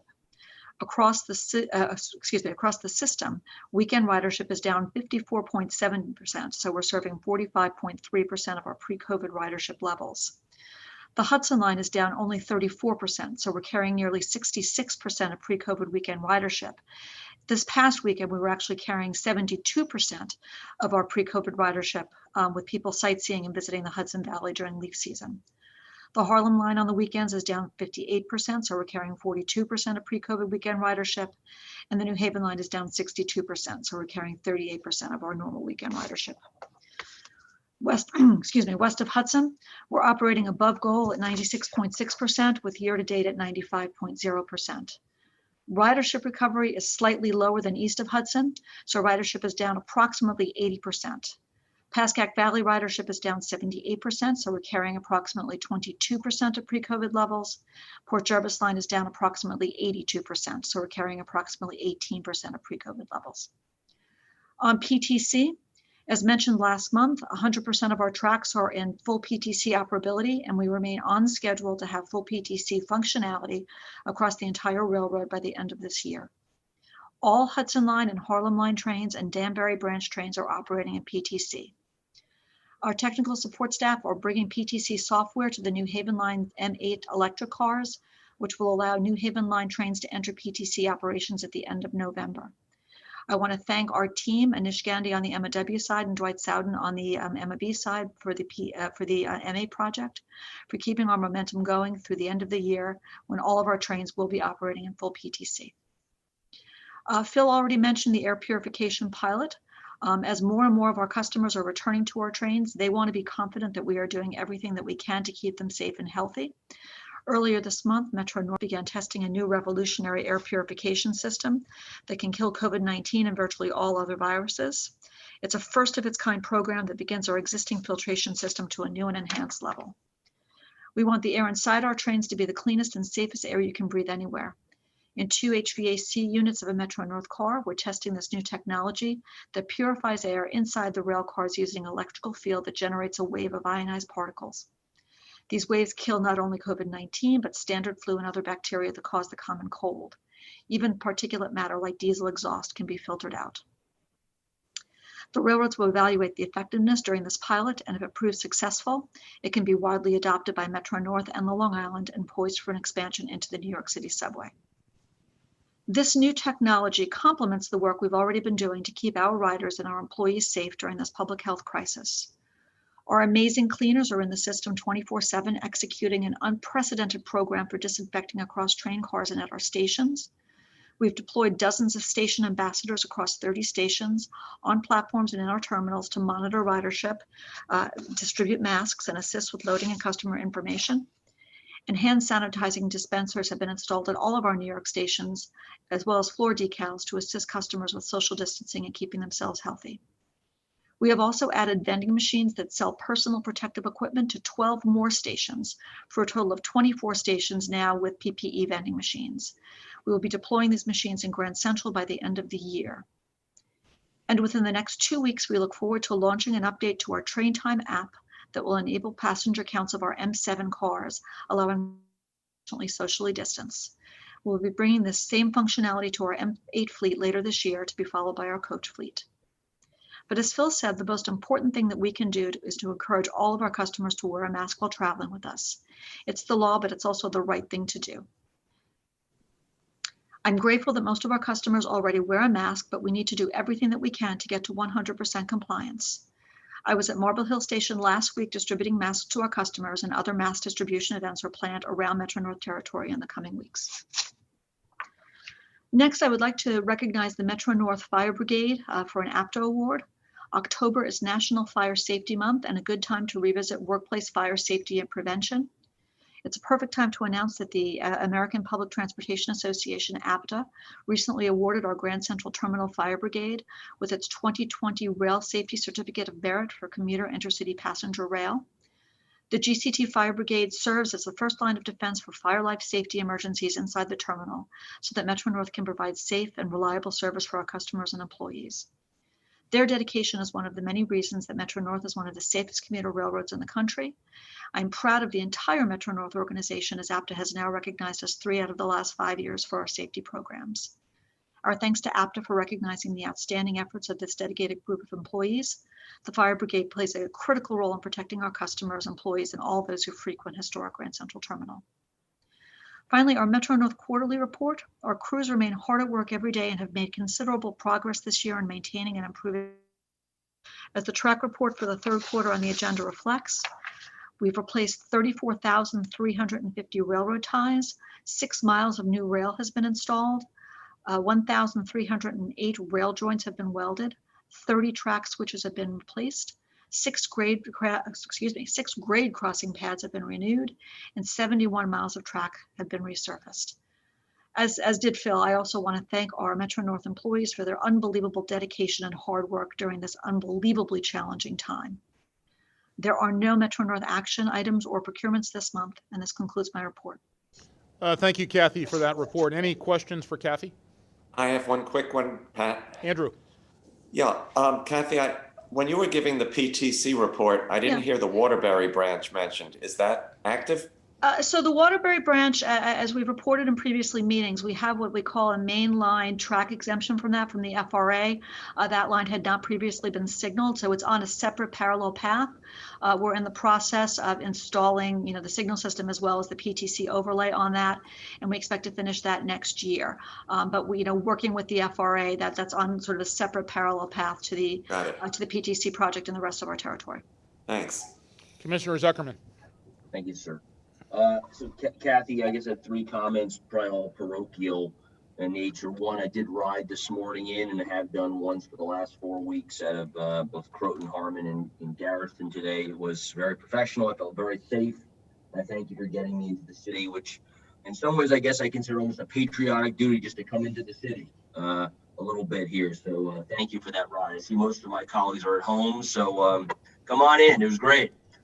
The second thing is I wish PTC was the most urgent thing we were facing. I wish I was haranguing and then complimenting and praising Debbie and others for the work. But congratulations on that. Obviously, many of us are reoriented our focus to our own financial survival. But thank you for making sure that thing comes to fruition. It's been a long and arduous process, and I congratulate you. Third, and most, I guess, small in some sense, you mentioned this both earlier and in the Journal News article today. The challenge of people not traveling outside New York is that they are going on the weekends to beautiful, picturesque areas, including the #1 day hike in North America, which is Breakneck Ridge in Cold Spring, New York, which is in my area. And so we're having a real emerging safety problem in Cold Spring and the Breakneck area. The mayor of Cold Spring would like to work with you, Mark, and others to figure out what we're going to do, because the safety issues, the bathrooms, I know this sounds again very tiny as an issue, but it's the consequence of people not being able to travel in the usual way. So I'd like to just take offline the discussion about any help we can do, because Cold Spring has become an incredible source of Metro North traffic, but it's becoming onerous for the community there. Oh, no, absolutely. And we're happy to work with you on that.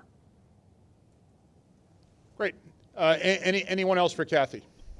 Randy. Yeah, I also took a ride on Metro North earlier this month, and everything was fine. Everyone was wearing a mask. And I saw the same thing when I rode in the subway. So yeah, come on back if you can. Thanks, Randy. All right, thanks. I'm going to call on Jano for C&D procurements.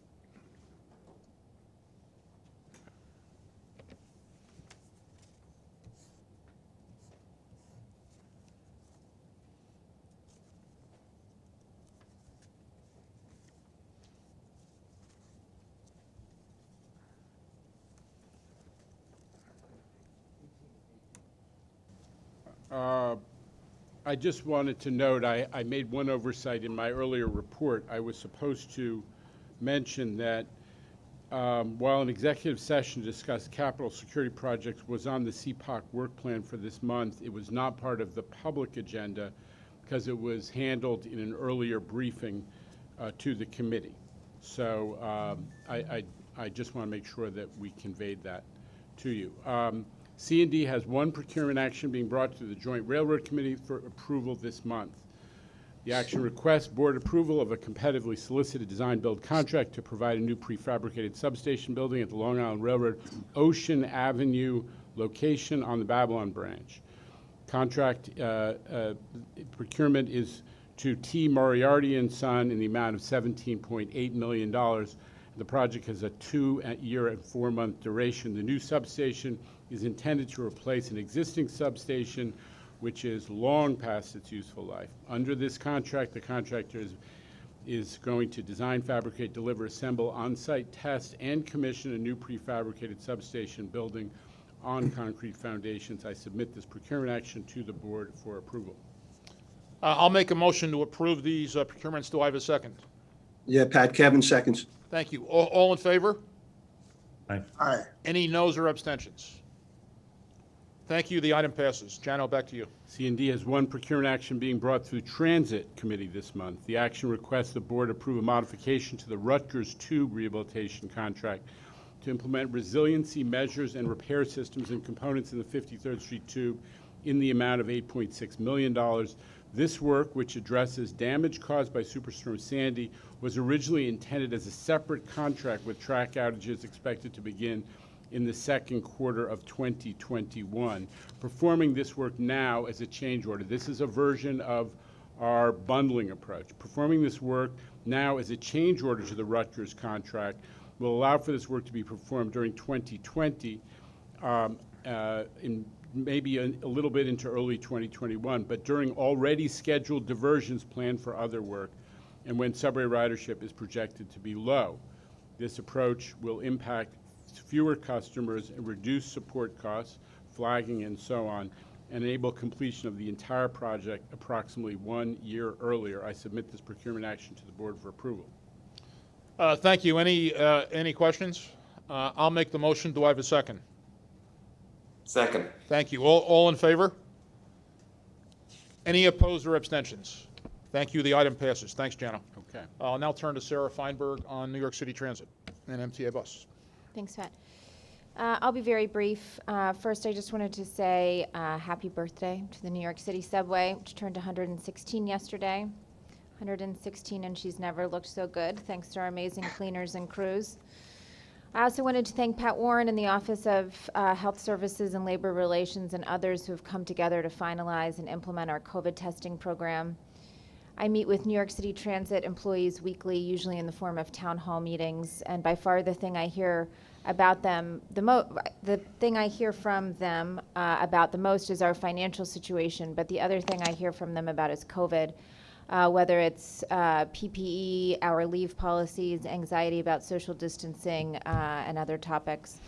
And I think New York feels this as a whole, but I think we certainly feel this at New York City Transit, that pandemic fatigue is a very real thing, and you can get the sense that people are tired of being vigilant and they're tired of being careful.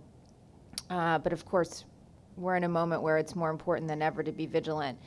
And so, again, I just want to commend Pat and others for standing up this program. I think it will help tremendously, not just in identifying problematic areas and hotspots and places we have virus, but also assist generally with anxiety as we deal with this second wave.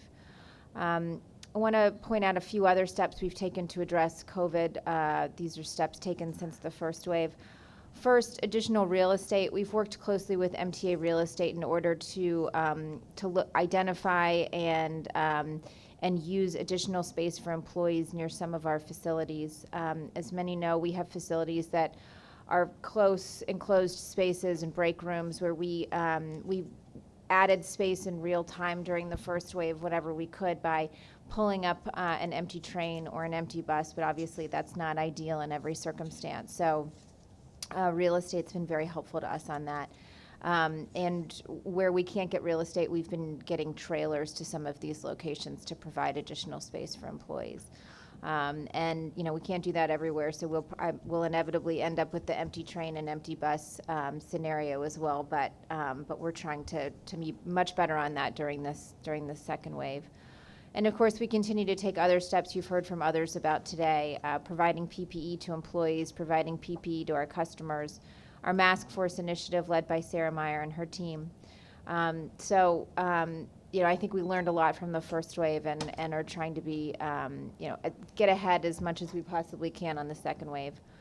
And of course, I want to thank again our workforce, the men and women who show up each and every day to continue to move this city. I thank them for their diligence and dedication and for sticking with it during the next wave. A couple of other items I'll go over just briefly.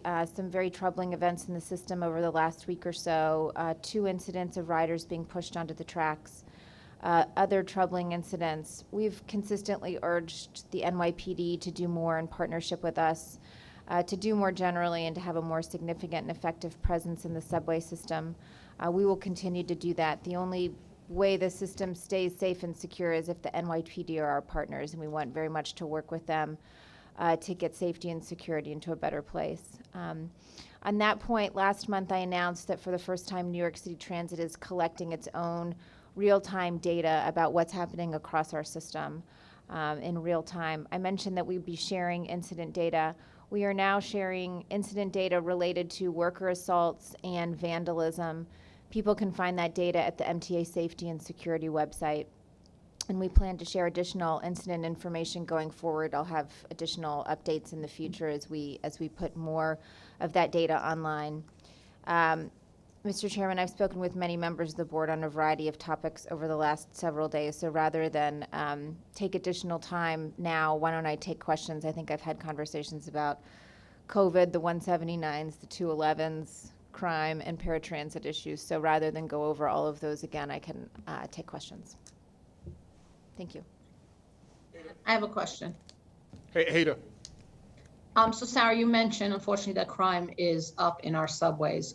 We used to have someone from the NYPD attend the board meetings and brief us, and I guess that stopped during COVID. Is there any plan to bring them back?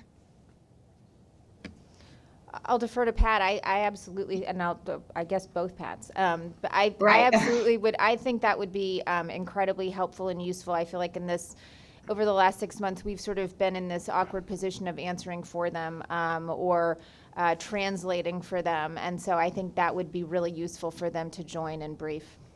Yeah, Ada, excellent question. They obviously during the pandemic, it was difficult and challenging. I've spoken to them and asked them to return, whether we're meeting virtually or in person. Okay, great. Thank you. Any other questions for Sarah before she gets to procurements? Okay. The New York City Transit procurement package includes one procurement consisting of 4 items for an estimated amount of $579.6 million.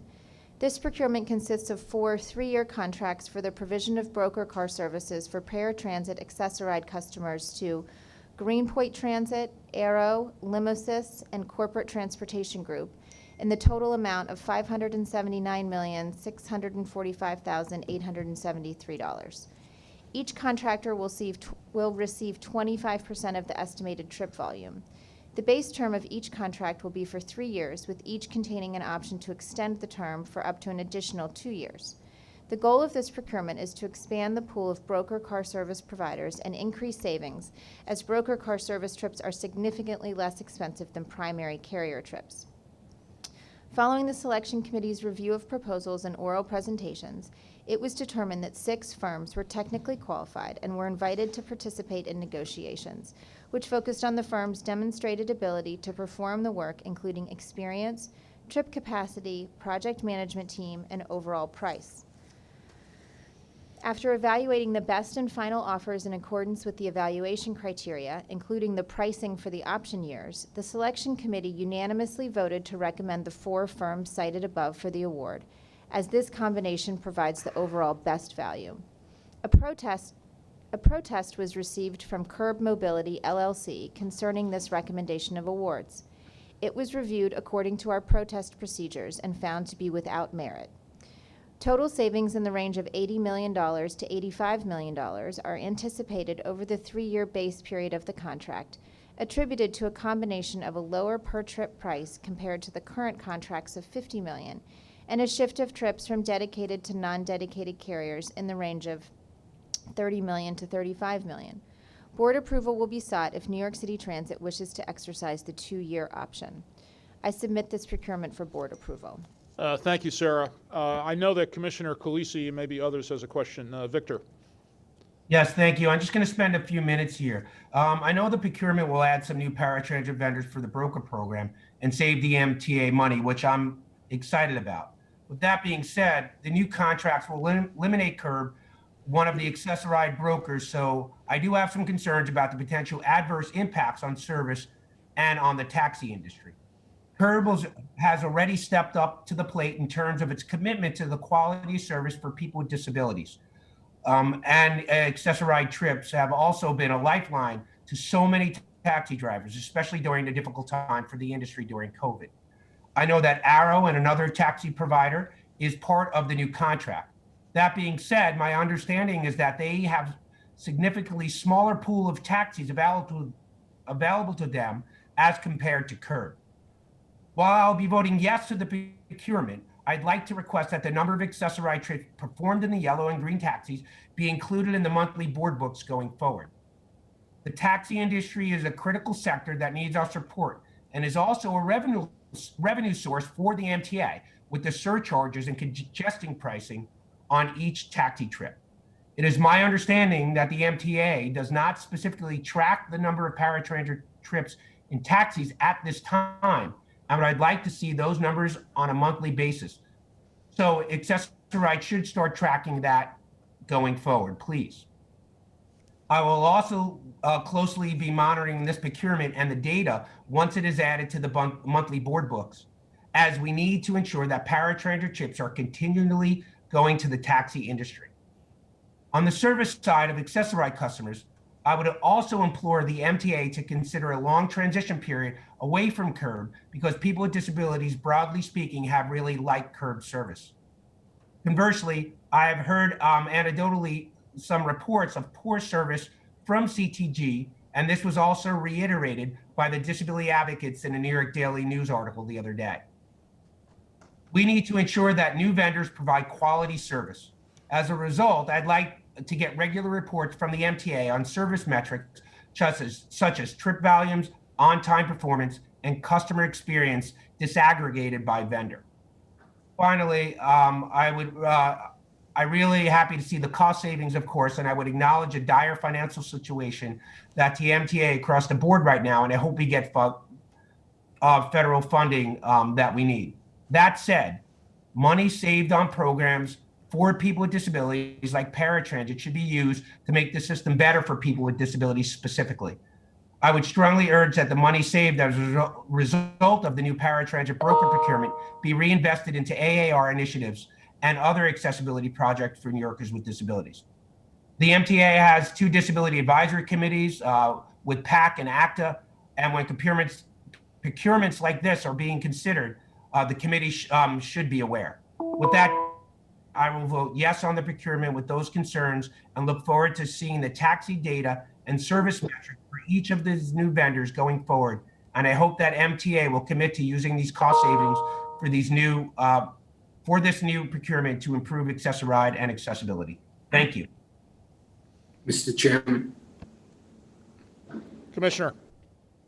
Yeah, hi. First, I want to thank Craig and his team and Sarah for expanding the broker pool. This is something I raised months ago, and they followed up through the RFP process.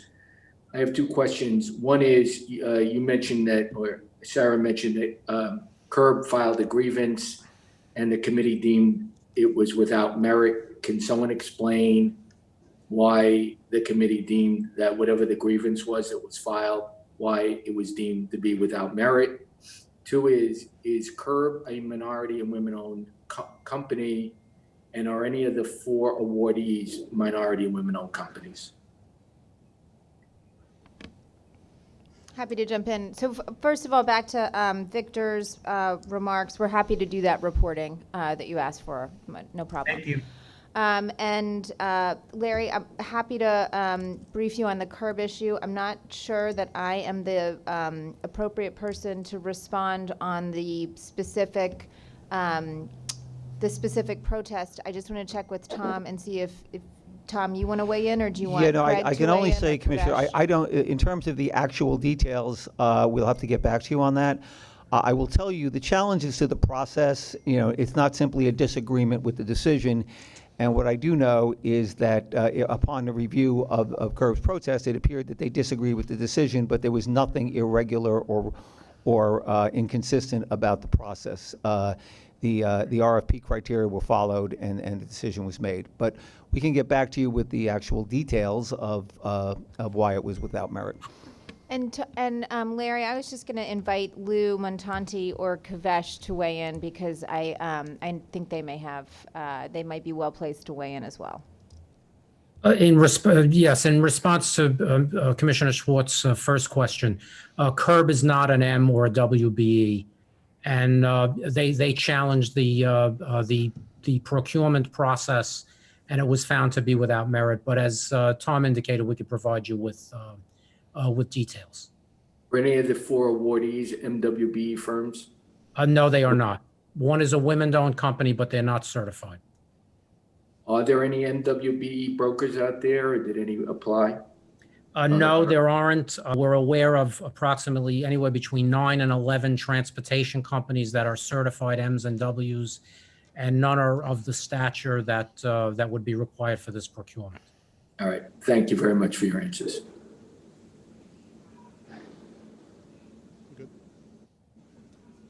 All right, I'll make a motion to, unless there are other questions, I'll make a motion to approve the procurement. Do I have a second? A second, Pat. All in favor? Aye. Aye. Aye. Any abstentions or opposed? The item passes. Thank you. Thank you, Sarah. I'll ask Danny DiCrescenzo to report on bridges and tunnels. Danny. Thank you, Mr. Chairman. We continue to see traffic levels increase across MTA bridges and tunnels. While still below pre-pandemic levels, total B&T traffic in September was only 13.6% lower than in the same period last year. And preliminary figures for October to date are about 13.1% lower. Operationally, employees are currently preparing for the snow season, which includes prepping our fleet, reviewing snow routes, and providing refresher training to our employees as needed. Hopefully this storm coming in this Thursday stays upstate and doesn't come downstate with the snow. I wish to thank all B&T employees for their outstanding contributions in helping our region by continuing to address the COVID-19 pandemic and by keeping traffic flowing safely and smoothly across our facilities, while also keeping each other as safe as possible at the workplace. One group I'd like to mention, as the chairman stated in the beginning of the board meeting regarding the mask force, B&T employees joined other MTA employees and senior leaders with the distribution of masks, most recently this month raising breast cancer awareness by handing out those pink masks that you see. So I'd like to thank them for their hard work and dedication. Everyone as safe as possible. There are no B&T board procurements this month. Mr. Chairman, that concludes my report. Before I ask for your questions, I want to join Danny in hoping that that storm stays out of state. Thank you, Danny. Any questions for Danny? Hey, Pat, it's Kevin. Kevin. Hey, Danny, do you have it, the traffic broken down by tunnel or bridge? I'm just curious, with the tremendous drop-off in Long Island Railroad commuters, have we seen any increase in the Midtown Tunnel as people are using their cars to drive into the city instead? Or is it a 13% reduction from last year as well? It's actually the Queens Midtown Tunnels is a little more of a reduction than the other facilities. So we're seeing a little bit more of a drop off of the Queens Midtown Tunnel. That sounds counterintuitive. Are Long Islanders who are driving into the city for work, are they dropping off in Queens and hopping on the subway then? They may be. We've been watching the tunnel traffic. You know, we see the UL Cary tunnel traffic is a little higher, a little closer to 2019 levels, where the QMT is a little lower than the 2019 levels. Got it. Thank you very much, Danny. No problem. Kevin, it's also possible that they may be using the 59th Street Bridge instead of the Queens Midtown Tunnel. You mean the Ed Koch Bridge, Andrew, right? I do. Thank you, Kevin. Hada. No, I was just thanking Kevin Got it. in honor of Ed Koch. Any other, got it. Any other questions for Danny? Yeah, I got a question for him, Pat. Commissioner Brown. Yeah, I notice, it's strictly anecdotal and observation, but there's more and more defaced license plates I noticed passing my neighborhood. And in addition to the plastic covered license plates, I understand they foil the toll system, the cashless tolling system, the Easy Pass system. Now, do you monitor how many cars you're losing, how much revenue we're bleeding because of defaced license plates and your license plates? Yeah, fortunately, our system reads through most of those covers that you see. Although there are illegal in New York, people should not be putting covers on their license plates. We do get through those and we do read the plates. It's actually a very, very, very small percentage of revenue that we miss because of some type of an obstruction on a plate. We also have the New York State Police and our own bridge and tunnel forces looking for that, and that's one of our enforcement measures. That includes the defaced plates as well? Correct. The defaced plates, there are all the methods that we take in trying to track down how to charge that person. So I'll give you a quick example. If we see a plate coming through the system continuously that's defaced, we can either have our officers look out for that plate. That's one way of stopping it. The other way is that in the back office, they look to see what type of vehicle it may be, and they do some investigation in the back office. And we have been successful in tracking down exactly through DMV who belongs to that plate and charging that customer. Now, how many of them have you found? I don't have the number right in front of me. I can get you that number, but I know for a fact, we found people. Next meeting, I'll count how many I see between now and then. And of course, maybe people just deface them for fun, but I assume that they deface them for a reason. And I see a lot of them. So just observationally, and maybe to avoid the speed cameras or the red light cameras as well. I don't know precisely the motivation of why people do that. But I assume they're not entirely stupid in what they're doing, and it must have some work. And I'm curious what the number is. That's all I got for you, Danny. Okay, thank you. Thanks, Norman. Randy. Yeah, thank you. Adding on to what Norman said, there's also a lot of cars you may see that are registered to New York State owners that have only one license plate. Of course, the one in the front is missing. So, I mean, that's another thing you need probably to look out for. Yeah, thank you for that. That's a great question. That's also illegal for New York. There's only about a handful of states, I'm thinking 13 or 14, that don't require two sets of plates. And our officers are aware of that, and we look for that also. Good. Thank you. Next, turning to the Finance Committee, I'm going to call on Chief Procurement Officer Kavesh Iyer to present two procurement items. Kavesh. Thank you, Mr. Chairman. MTA headquarters has two competitive procurement actions totaling $44,738,509. The first action proposed is an award to ABC Engineering of New York, doing business as Bench Engineering, to provide safety assessments and related consultant services for railway highway crossings for Long Island and Metro North railroads. These will be provided on an as-needed basis, and the total budget is $5,554,483 for 3 years with 2 one-year options. The second action proposed is a modification to a contract with Cubic Transportation Systems to exercise options for the new fare payments system, One Metro New York, as we know it as Omni. These options provide for equipment, spare parts, and media for the Long Island Railroad and for Metro North's Omni implementation, totaling $39,184,026. There are no competitive actions nor ratifications for this month. Thank you, Mr. Chairman. Thanks, Kavesh. Any questions for Kavesh on either of these? Randy. This is only for them to provide assessment. There's no actual construction going on. Is that correct? Correct. It's for the consultant services to provide the actual assessments.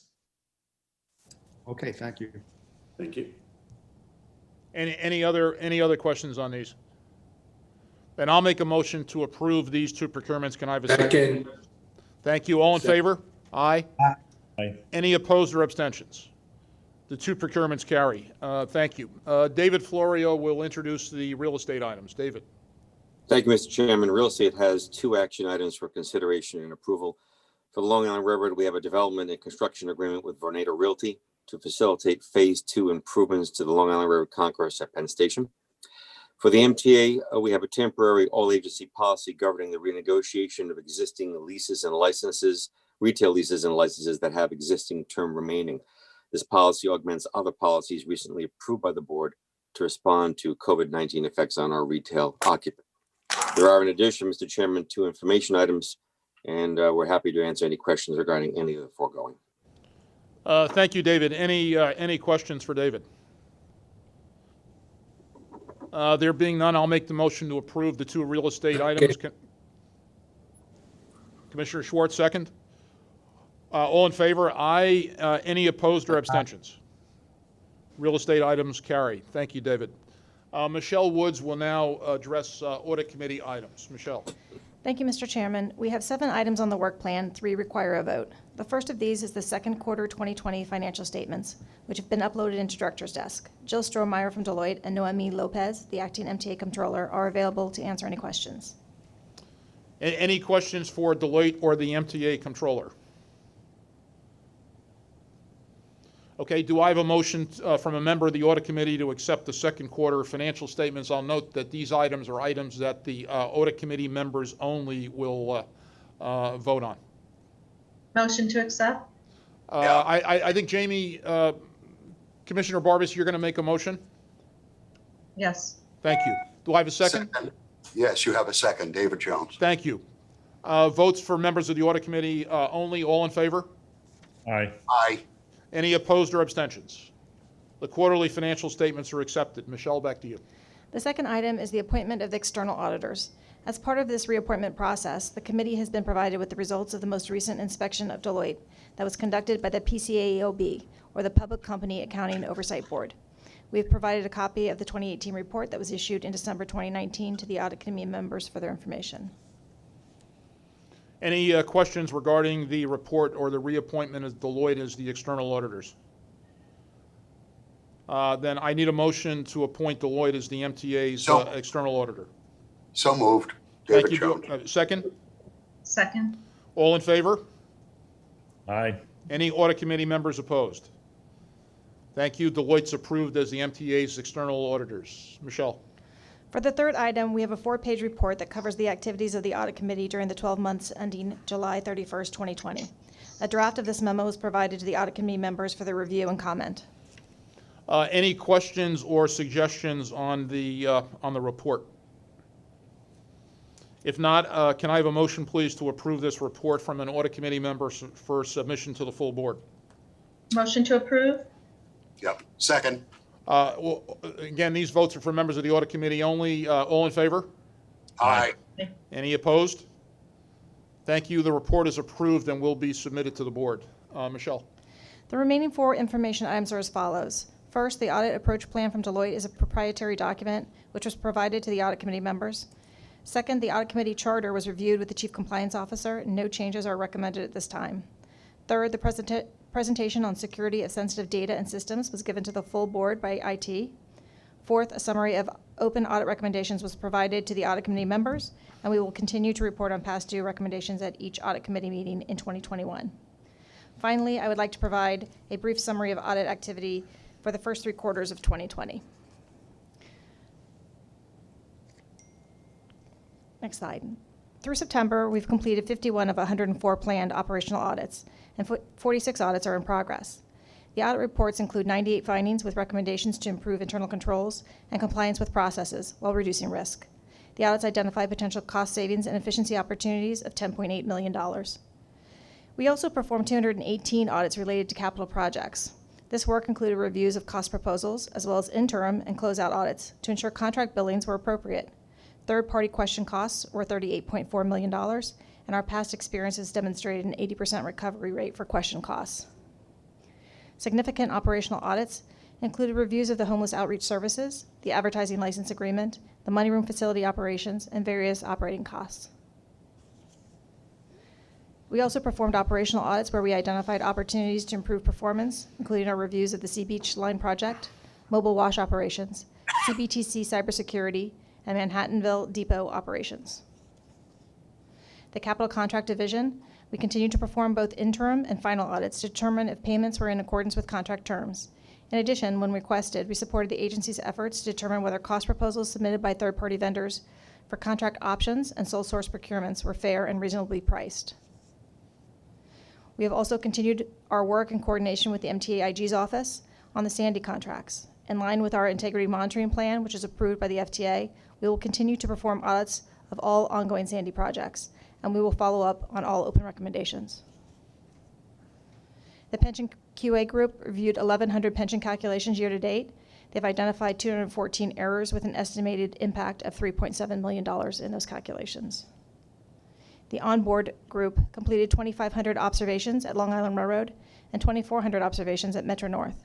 The results of these observations were reported to the agency so that they could estimate the rates of fare not collected and improper fare collection. The information from the observations also allows management at the railroads the opportunity to adjust resources where needed. This slide identifies some of the audits that have been completed, as well as those that are in progress. As you can see, the double checks are those that were issued, the single checks are those that are in progress. Many of the service delivery audits were on hold during the COVID response, and those that we do not complete this year, we expect to perform as part of the 2021 audit plan. I have discussed the remaining audits with the agency presidents in order to prioritize those that we will be able to complete this year. Looking ahead, we are currently interviewing agency management to develop the audit plan for 2021, and we will continue to coordinate audit activities with the other various audit agencies.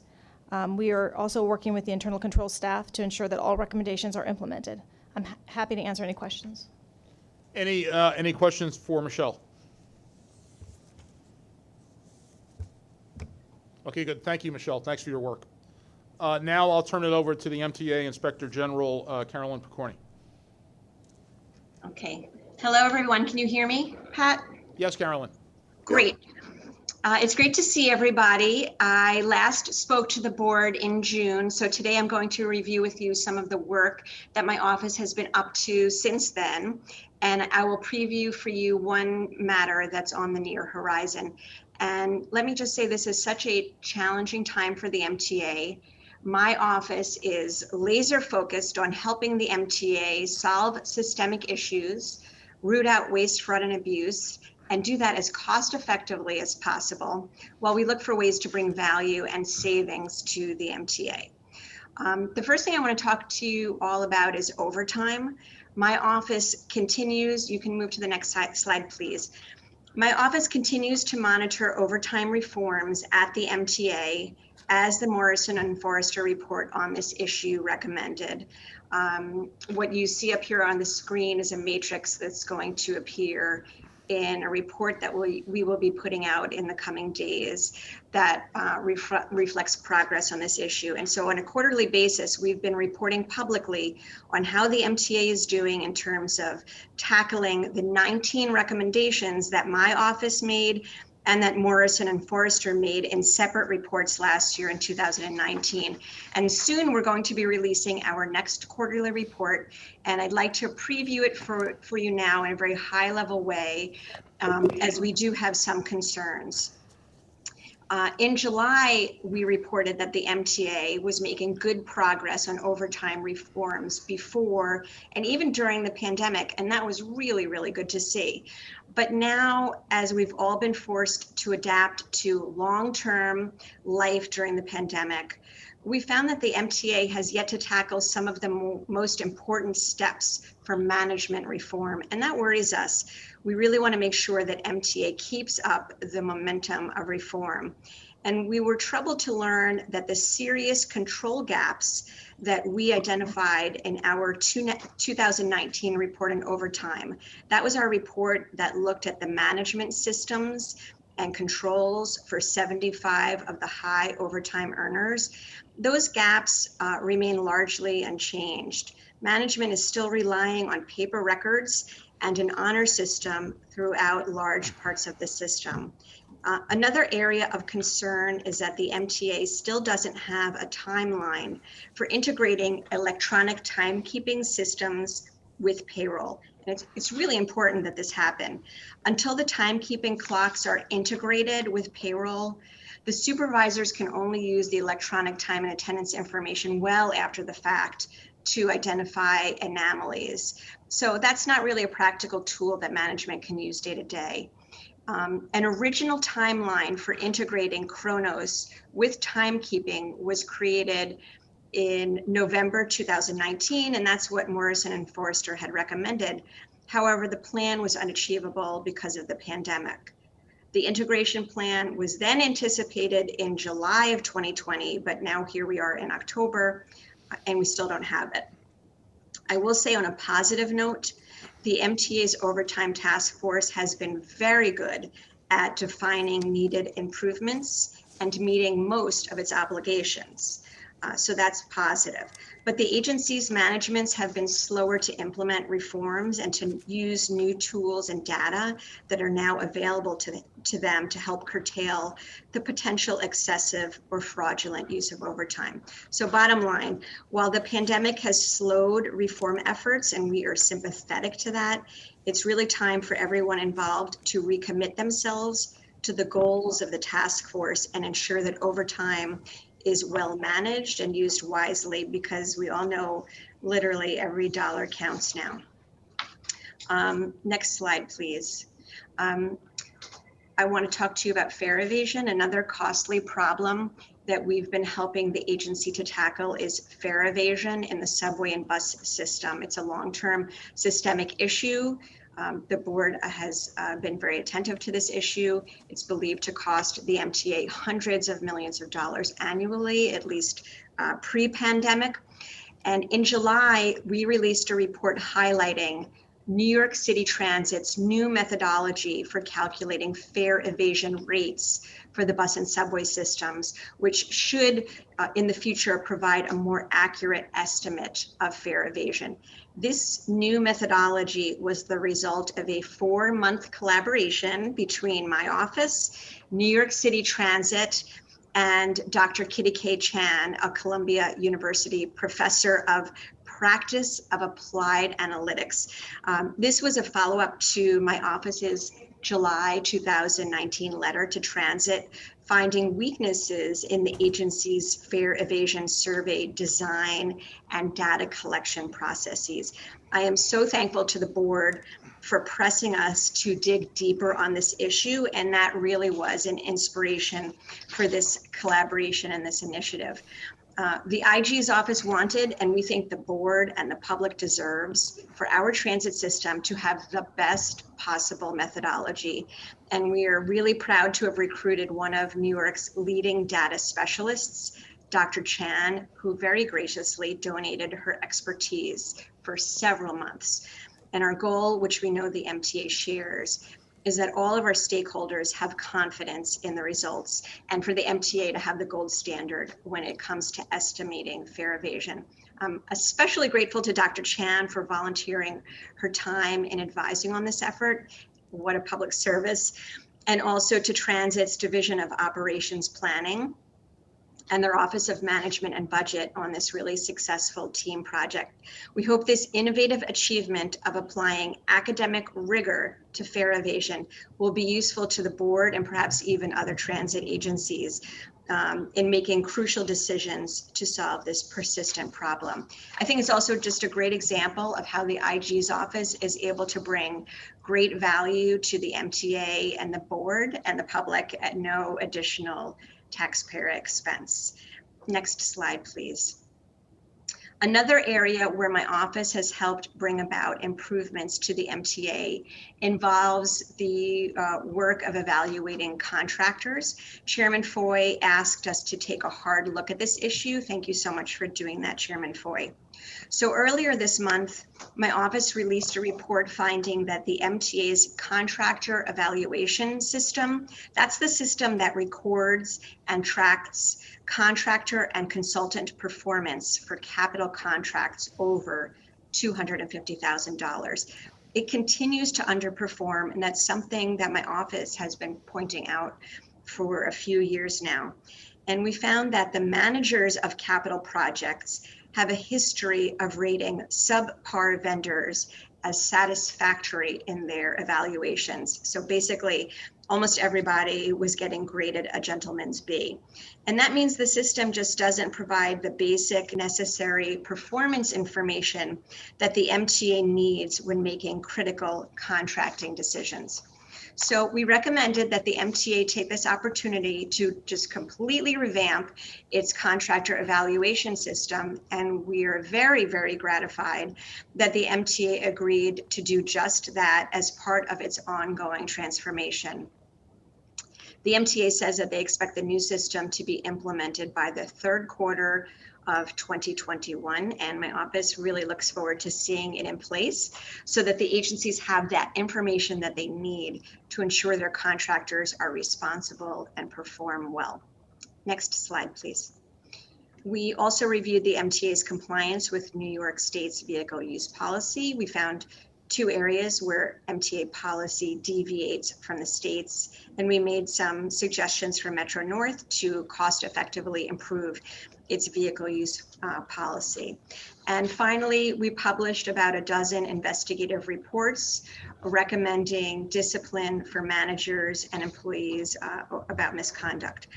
So to wrap things up, there's no doubt that this is an uncertain time for the MTA. My office, you can go to the next slide, please. My office will continue to offer recommendations that will help the MTA solve systemic issues, root out fraud and abuse, and do so in a way that we hope is practical and as cost effective as possible. To all of you, my door is always open. Please feel free to contact me in my office proactively about any issues the agencies are facing. And to the board members, your feedback is always so incredibly helpful and constructive, so keep it coming. That's it for me. Thank you. Chairman. Any questions for the Inspector General? Yeah, Mr. Chairman, I do. Okay. Yes, Is it all right if please. I ask the questions? Yeah, please. Yeah, thank you. Maybe this is, it doesn't appear Jano's in the room. But I'm assuming that Jano is the one that will oversee the revamping of the new contractor evaluation system. If that is accurate, then I would ask that prior to any new system being implemented, that the board get briefed on what the new system is going to look like and how the new system will give an accurate reflection on the performance of each individual contractor that does work. And if contractors are performing unsatisfactory work, what the following steps will be to either remove them from being able to bid on future work or whatever the process is going to be. So prior to anything being actually implemented, I think it would be important for the board to hear from Jan or whomever on what this new system is going to look like and how it's going to correct the inefficiencies of taking out the subjectivity of contract evaluation. Yeah, So Commissioner, it's my understanding that that's Jano's plan. Okay, so I just think the board should know prior to implementation what the new program is going to look like. So if there's any concerns or any questions, the board has a chance to weigh in on it. I understand. Because it's a big issue, because it, quite frankly, could be costing us a lot of money by working with inferior contractors, which I know has gotten a lot better with Jano having been there. The second thing is on the issue of overtime. This isn't a criticism, it's more of a observation. And I'll just speak for myself. I feel like I've gotten recently a more optimistic view of our progress in making sure that all overtime spend is accountable versus what I just heard in part from the Inspector General. And so I think it's important and critical in light of the financial situation going on at the MTA, in light of past discussions regarding overtime. And again, if it's legit overtime, it's legit. If we need to spend it, we should spend it. I'm more interested in the waste, fraud, and abuse end of it. I would really like to see a timeline on when all these management deficiency issues are going to be corrected, as well as, and this is something that we have discussed in the past, it is something that I have raised in the past as chair of the finance committee, is when the timeline of when we're going to tie in the electronic timekeeping system with our payroll system. I knew that that couldn't be done right away, but there should be a timeline on when that is to be completed. I don't think it's fair for managers. I mean, the concern was from the get-go was that managers weren't being properly trained and properly supervised, and they were put in a lose-lose situation in terms of checking the records. It seems to me that there really hasn't been a corrective action to that problem, and they're supposed to be the gatekeepers on overtime submission. But the thing is, by having an electronic system in place, you know, you could take that burden off of their plates.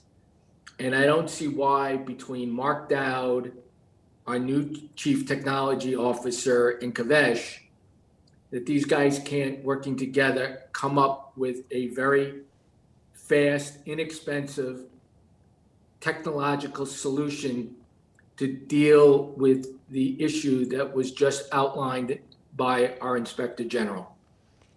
So, Commissioner, let me make 2 points, and I think what we should do is do a presentation on overtime at the November meeting. With respect to a cheap and easy tool, it's been created, actually. There is an overtime dashboard that staff at New York City Transit, other agencies, and corporate have created, which I believe, we believe, I think speaking for the agency presidents, believe is a powerful tool, and we'll take the board through that on the timeline. The other point I would make is the following, which is that year-to-date non-reimbursable overtime, that is to say operating overtime as opposed to capital, is down about $73 million and is on trend in the last quarter to extend that reduction in overtime. The Inspector General's report, which is well taken, talks about processes which are incredibly important, but the work of the operating agencies, Sarah, Phil, Kathy, Danny, Craig, I think is yielding results, and I would expect that the $67 or $70 million will increase by year end. It is also an important initiative in the $600 million of savings that we're counting on for 2021 operating costs. But we'll come back to the board on the overtime dashboard and the overtime performance year to date in November. Listen, I'm not questioning the accomplishments and efforts that each operating division has made to date and the agency as a whole has made to date. This has been a very visible and important issue in the past. My issue is completing all the recommendations that were made, and the Inspector General, who we also know in the past, under previous Inspector Generals who have issued many reports, and many of those recommendations never got implemented. I just want to make sure that all these recommendations, which everyone has signed off on, do get implemented. She raised a couple of things that haven't been. I would like to see timelines on when management training and management changes, and getting rid of a paper record system and an honor system are eliminated. And I also, in addition to looking at any dashboard, I would like to get a timeline. I think other board members would like to get a timeline on when you're going to merge electronic timekeeping with our payroll systems. So that is my request. That's my ask. And I'd like to see the answers to that either at or prior to the November board meeting. And I'm sure the other board members would like to see it as well. And that's what we'll do. Mr. Chairman, Linda Lacewell. Commissioner. Thanks. Inspector General, it's always great to see you. You know I'm a big fan of yours. You're doing tremendous work. One way in which you might be further helpful to us is, yes, it's very important to flag if things are behind schedule in terms of report recommendations and requirements being implemented. It would be even better, though, if you coupled that with, in engaging with management, this is the plan to get back on track, because otherwise it's just sort of left, we have this worry, and it's definitely important to alert us but I know you work typically very closely with management. So if you can give us that piece as well, it's very helpful. Thank you. Bob. Yeah, I'm wondering whether or not on going to the fare evasion work, of whether we could get to a fare evasion dashboard as well. It seems to me that we really will need, and I assume this is in the future when riders are back in full, we'll need a time, location, whether it's bus or subway, but we really will need a level of granularity to be able to have a successful impact. So I would recommend that we think of the same sort of approach of dashboards for fare evasion also. Bob, I will talk with Sarah and the other, Kathy and Phil and Craig, and see whether that is feasible and what it would mean, and we'll come back. Any other questions for the Inspector General or with respect to her report? So I'd like to make sure that we get this, that it include racial and location.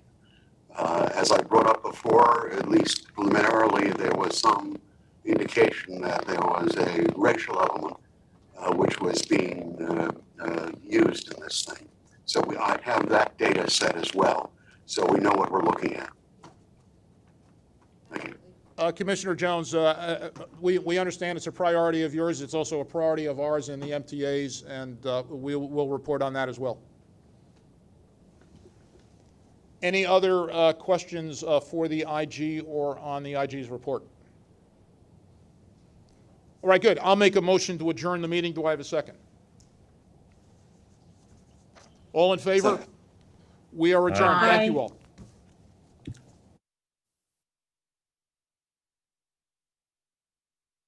David Meyer. Well, that was fast. David, you're up. You can hear me all right? We can hear you, David. Perfect. So I wanted to ask about the IG's report or presentation just now. Do you share IG Picorni's concerns regarding the MTA's failure so far to integrate Kronos with payroll? And then in terms of, oh, sorry, 1 second. Got you on the other TV. David, if you could tell Domino's to hold on, you're on the air, please. All right. So like I said, do you share the IG's concerns regarding the MTA's failure so far to integrate Kronos with payroll? And then in terms of the fingerprint timekeeping, which I know was suspended at the beginning of the pandemic, has the MTA abandoned that effort as long as the pandemic continues? So no, the MTA has not abandoned that effort. One, controlling overtime is a important priority. As I mentioned, through September, so 9 months of operations, and this is non-reimbursable, so overtime expense that hits in the income statement, not overtime related to Jano's capital projects, which is treated differently as an accounting matter, is down by $70 million. And in 2021, we've talked about the $600 million of cost reduction in 2021. We're working on that. I expect it'll be significantly higher, more to come on that. But of the $600 million that we've already scrubbed and in some cases are putting into place, $200 million of additional overtime reduction is a part of that. I think the IG's work on overtime is important. She's added great value by focusing on these issues, and the $70 million reduction in overtime, especially in a pandemic, because obviously in certain cases we've had increased operating costs, for instance, related to cleaners, disinfecting stations, et cetera. So good progress being made and more to come. So what is the future of the time clocks, given that they were turned off due to fear that the virus could spread through surfaces? Well, look, David, it is a legitimate concern of both non-union and union people. The pandemic continues. We'll be reporting to the board on overtime. The other thing I mentioned, which is actually quite exciting and I think impactful, is the overtime dashboard that was developed in-house, which has been rolled out. to senior managers and is being rolled out throughout the managerial ranks. And I think there's a consensus that the overtime dashboard is extraordinarily important and is going to be an important tool on building on the reduction that I reported. The $70 million reduction, non-reimbursable overtime in the first 9 months was not affected by the overtime dashboard because it wasn't really in place, but it's in place in the fourth quarter. And I expect that that tool will make significant contributions. All right, just a reminder, folks, put those electronic hand raisers in the air. If you're looking to ask a question, one hand that's already up is Michelle Caskey of Bloomberg. Michelle. Hello, thank you for this presser. And wondering with the asking the Federal Reserve once again to borrow some money, what's the size of that do you anticipate? I think before you guys have said that you anticipate capacity of about 2.9 billion, but just wondering if you're going to use that full capacity or not. Yeah, what we would do is we would apply for the full amount. You know, should we choose to use less, we'd use less, but we would apply for the full amount. Remember, the window ends right now at 12/31, so as it stands right now, there's no opportunity to borrow after that. So we want to be prepared to borrow the full amount. Okay, great, thanks. You're welcome.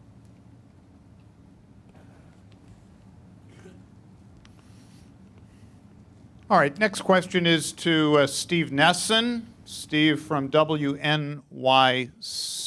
Steve. Hi there, Chairman. Hi, Steve. Hi. My question is about policing in the subways. I'm interested to find out, what has the NYPD told you about the reason for an increase in some crimes in the subway? And also, do you think it's because officers have not been patrolling the subways at the same levels as before the pandemic? Look, the data speaks for itself. The significant declines in arrests and summonses given the activity in the subways is inexplicable and unacceptable. We've expressed that to our partners at the police department, and we need a more effective and significant presence in the subways. Having said that, we realize we're cognizant of the pressures on the police department given the environment related to COVID and financial issues, pressures on people in the city. But our partners at the NYPD, we need a more significant and effective presence. And any idea why there's more crime in Manhattan than other parts? I'll defer to the NYPD on that. And we move on to Ben Kabak of the Second Avenue Sagas. Ben. Thanks, Tim. Pat, I know I asked about this at the last board meeting. It's come up since a couple of times, but there's been a lot of questions about whether or not poll workers are going to be able to get to their polling locations on Tuesday. Has there been any consideration of allowing passengers on the trains earlier than 5 a.m. on Election Day, considering the crowds we're seeing at polling sites these days and the importance of the day? So the answer is we've been working with the New York City Board of Elections, as has the state government. About 85% of poll workers will receive, the Board of Education is going to provide, Board of Elections is going to provide a list of eligible trips. 85% of those eligible trips we will receive at some point today. Each of those poll takers, poll watchers, will be emailed a trip advice as to how to get to the polling place. A significant majority of poll watchers actually poll watch within a half mile or so of their homes. We have robust bus service, which we have increased since May 6th, which was in place during the June primary and has been expanded since the June primary. And in addition to that, for a small number of poll watchers who have extraordinarily long trips using the same standards as we used in the essential connector post May 6th and going forward, for-hire vehicle rides will be provided at no expense to the poll watcher. Great, thanks. Sure. And moving on to Dan Rivoli, reporting today for New York 1. Dan. On your remarks about preparing for a second wave, I know during the height of the pandemic, transit workers had to exhaust their paid time off because either they were potentially exposed. What are you doing to make sure workers have paid time off in a second wave so that they can feel safe, either if they contract it and take time off or are exposed and have to take time off, and you're not risking having transit workers arrive to the job, even if they shouldn't arrive to the job, arriving to the job so they can still get a paycheck, put food on the table? Yeah, so Dan, no one wants someone who was ill to come to work. Those discussions about that issue are underway with our various unions, and we'll report on that in the future. All right, thanks, Dan. Moving on to Danielle Moyo of Politico. Danielle, you're up. Hi, thank you. So Bob Ferran alluded to this a little bit during his presentation about sort of the role of the election and figuring out the financial situation. I'm wondering if you can be a little bit more explicit as to what you see for the future of the MTA under former years of the Trump administration versus a new Biden administration. Look, the only comment I will make is that the former vice president was a regular daily commuter on Amtrak to and from Washington and in Delaware. We're not going to get into the business of predicting elections or expressing an outcome. We want and need desperately $12 billion of funding from the federal government, whoever is in the White House, whoever's in the House of Representatives, and who's ever in the Senate. Obviously, the refusal of the leadership in the United States Senate, the Republican leadership in the United States Senate, to agree on funding for mass transit, specifically the MTA, is terribly disappointing and problematic, and leaves us facing the largest financial challenge that the MTA has ever faced by orders of magnitude. Thank you. And Tim, can I just ask one quick question? Yeah. Yeah, I was just wondering, you mentioned before about how you asked the NYPD to resume briefings. So I just was wondering what came from that conversation. What was their response, if they've indicated that they will come to the next board meeting? So Michelle, let's look at what happens at the November meeting and others going forward. Just for the record, that was Danielle. Danielle, forgive me. Michelle was before. Yes, I know. Danielle, so many faces up there on the screen, and we move on to another one. My bad, forgive me. Paul Berger of the Wall Street Journal has his hand up. Paul. Hi, Pat. How are you? Good, Paul. How are you? Good, thank you. I think this question might be better for Sarah than for you, but I'm not sure if she's around there. But she was Sarah's around. Yes, okay, great. So I was just wondering, again, it's about crime and safety on the subway. Sarah referenced the 2 incidents of people being pushed onto the tracks. And obviously the data for major felonies doesn't look good, particularly with robberies. I was just wondering, when she thinks about safety and security on the subway system, what is it that most troubles her at the moment? And secondarily, you talked, Pat, and Sarah talked about getting more cops on the system, but obviously the system is enormous. So what is it that you would like the NYPD to do? Is it like a concentrated presence at stations where there are more crimes, or is it like just riding trains and being all over the place at all times? Thanks for the question, Sarah. Now, what bothers me most when I think about this issue is that we still have, even with ridership down, we still have millions of people who enter our system every single day in order to get to work or to get to school or to take care of a family member, to go grocery shopping, and they depend on and deserve a safe and secure system. And so my concern is that we've got folks in the system who, even if the numbers are small, I want the numbers to be zero. I feel accountable for every single person who enters our system. And so I feel responsibility for that customer. And so I want every single person in our system to be safe and secure. So thinking about those individuals in our system who end up being, victimized or being hurt or in some way, that is what bothers me. I think it is our job to do everything we can to keep all of our customers safe and secure. And so shame on us if we get to a point where we either give up or decide that we, have reached some level of crime that is acceptable. It's just not. Some of these crimes that take place in our system and across the city are life-changing. And so we shouldn't be satisfied just because the numbers are relatively small overall. And so what we're looking for from the police is as the chairman said and as I said, a more significant and effective presence.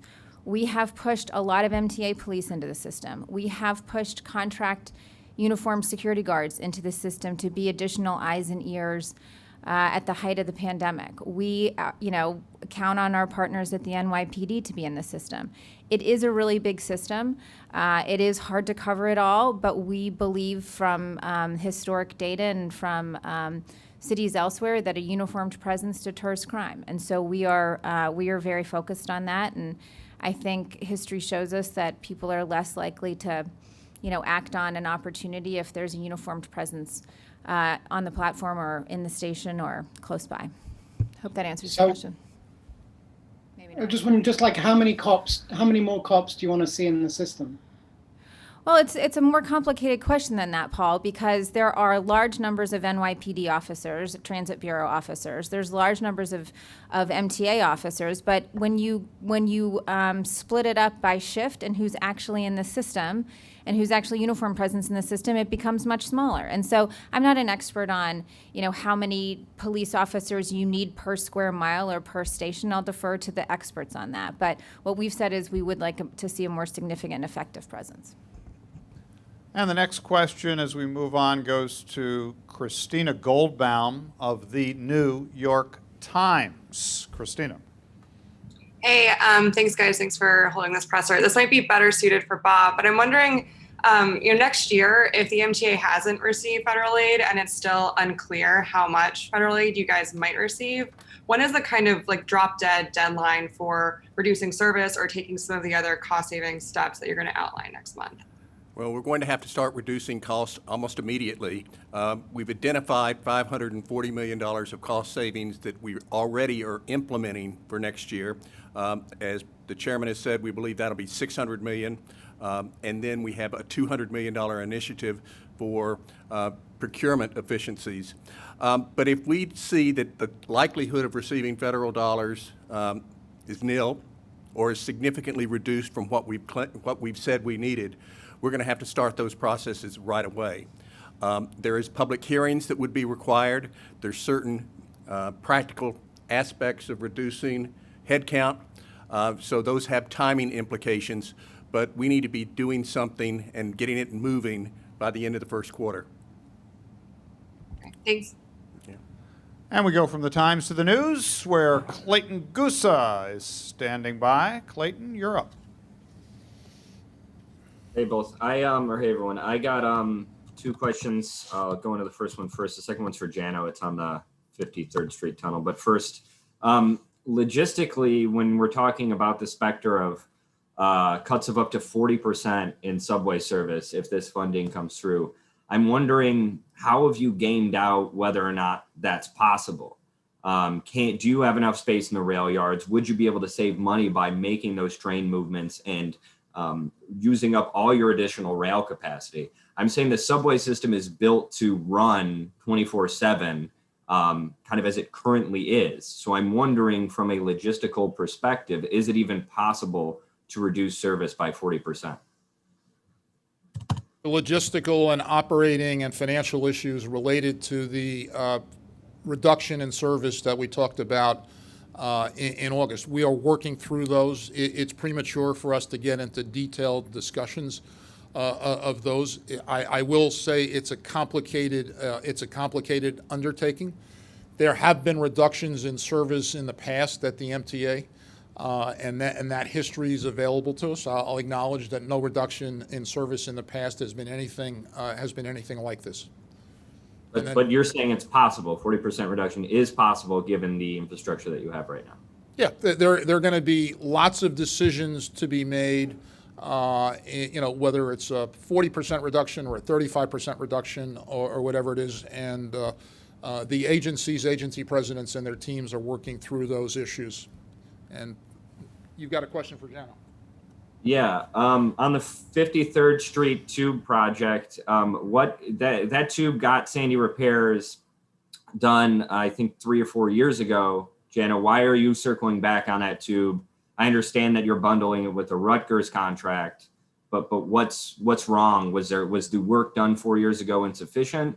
What needs to be done in terms of further resiliency on that tube? This project, I don't know the history that you're describing, Clayton, but this project is pump room project, and obviously this is part of resiliency is increasing the capacity of the pump rooms and updating the pump rooms. We did it in Canarsie, we're doing it in Rutgers, and we need to do it here.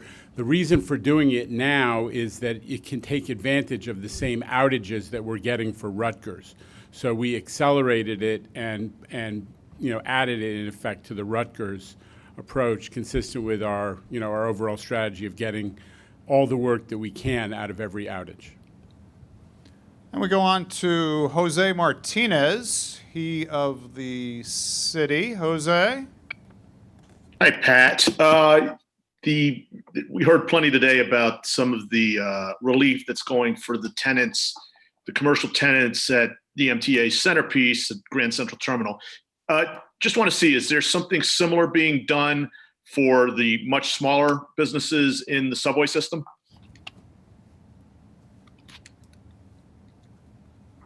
The policy, Jose, the policy the board adopted today is across the board. It's for all of the tenants with existing term in their leases.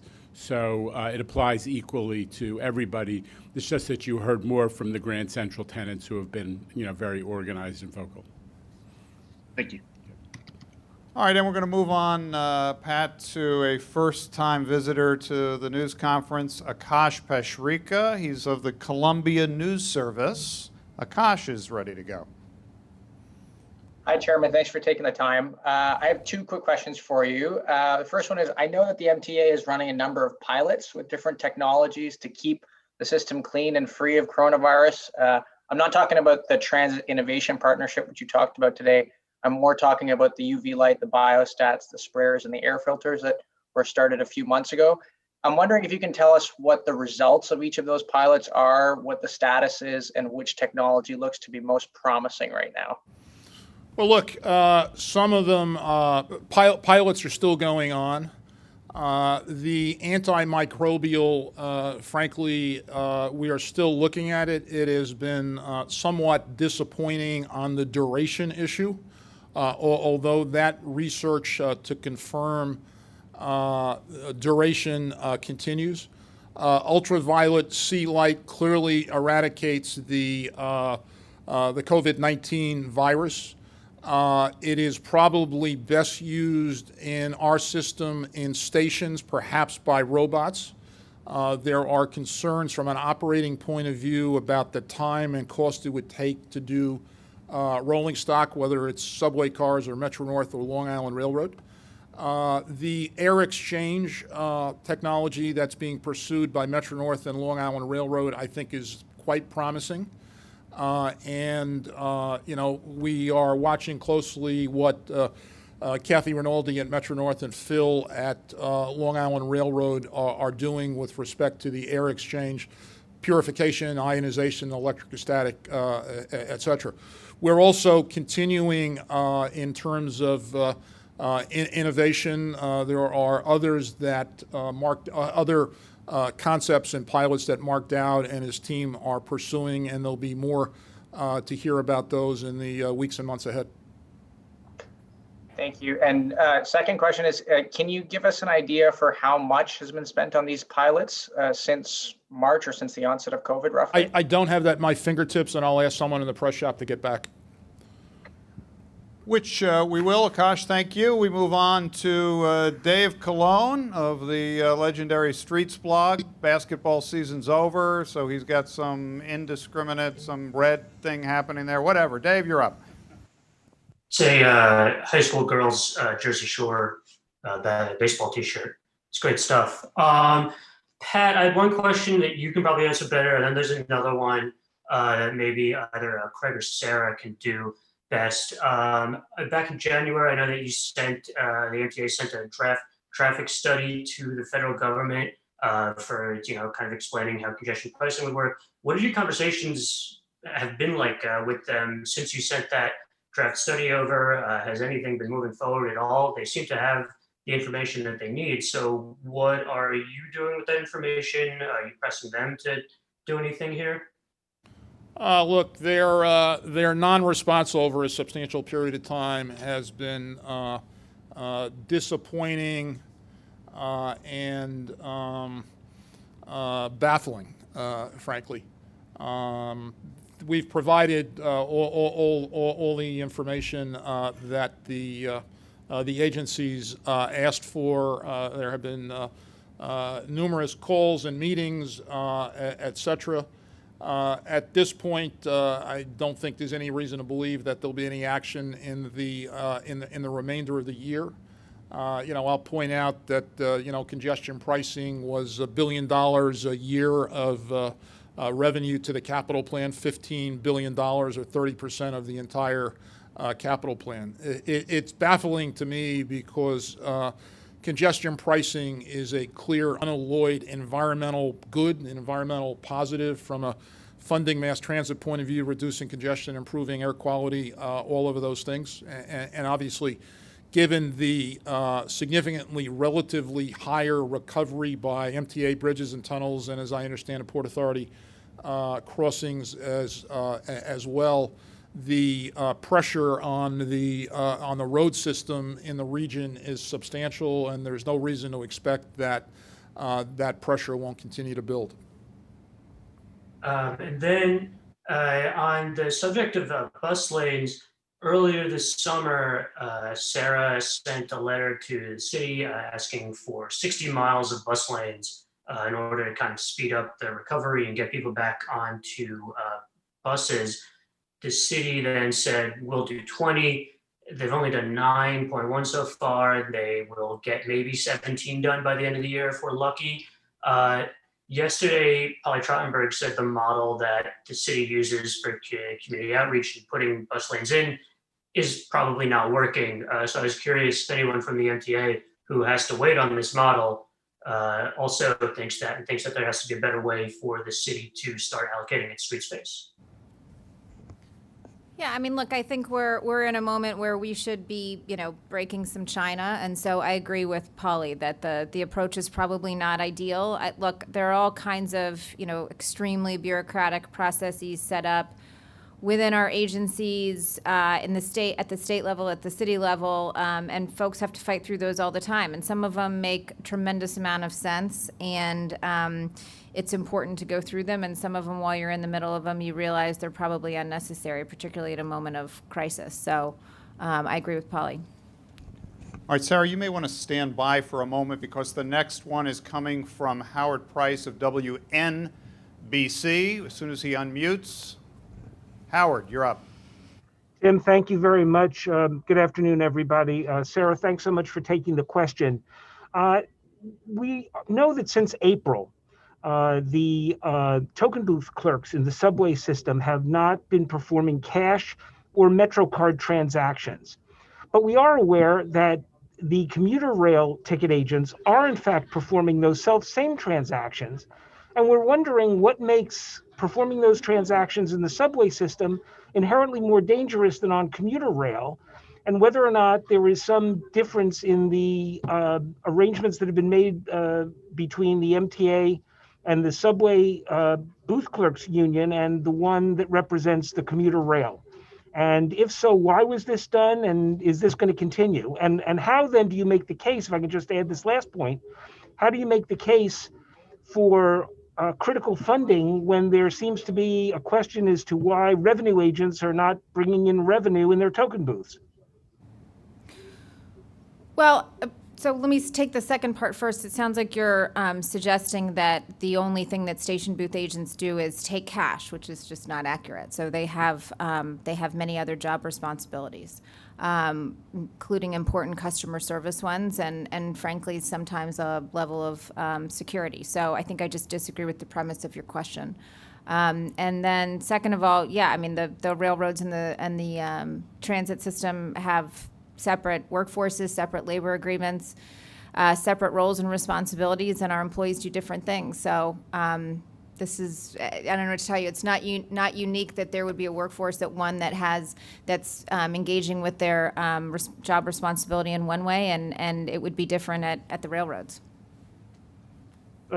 Do you see any issue there in terms of the signal that it sends to the riding public, which is, understandably concerned about the amount of money that the MTA needs, and the fact that there are certain transactions which, as great as the machines are, simply cannot be processed at a machine. For example, transferring expired balances from one Metro card to another, that cannot be done at a machine. So the question is, again, I don't know that I got an answer to the question, what is the inherent safety issue that is different between a token booth agent transacting with a customer and a commuter rail ticket agent transacting with a customer? Again, I'm not suggesting that there's a safety difference. I'm suggesting it's two different workforces with different job responsibilities, different union contracts, and different workforces that are represented by different labor unions. But to your point, you're suggesting that the only thing that a station booth agent is good for is for taking cash and doing transactions, and I just disagree with that. They serve other responsibilities that are incredibly important. Now, there is no one who is entering the system who is unable to by either engaging with a vending machine or engaging with an agent or going to a different station or calling the MTA or going online or going to Stone Street. We are not just leaving transactions off the table. We're just doing them in different ways, and we've been having to be creative since the very beginning to make sure that we get everything done in a way that makes both business and public health sense. And we'll continue to do that. All right, we're moving on to the final two. First of those is Carol Dioria of 1010 Wins Radio. Carol, you are next.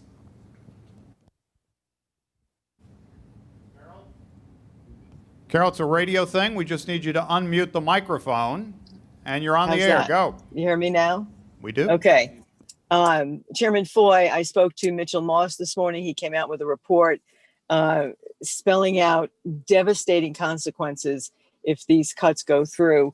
He pointed out Manhattan economy is 10% of the nation's GNP, and he said that if those cuts go through, he says workers shouldn't expect to get to work, students won't go to school, and office towers won't be filled.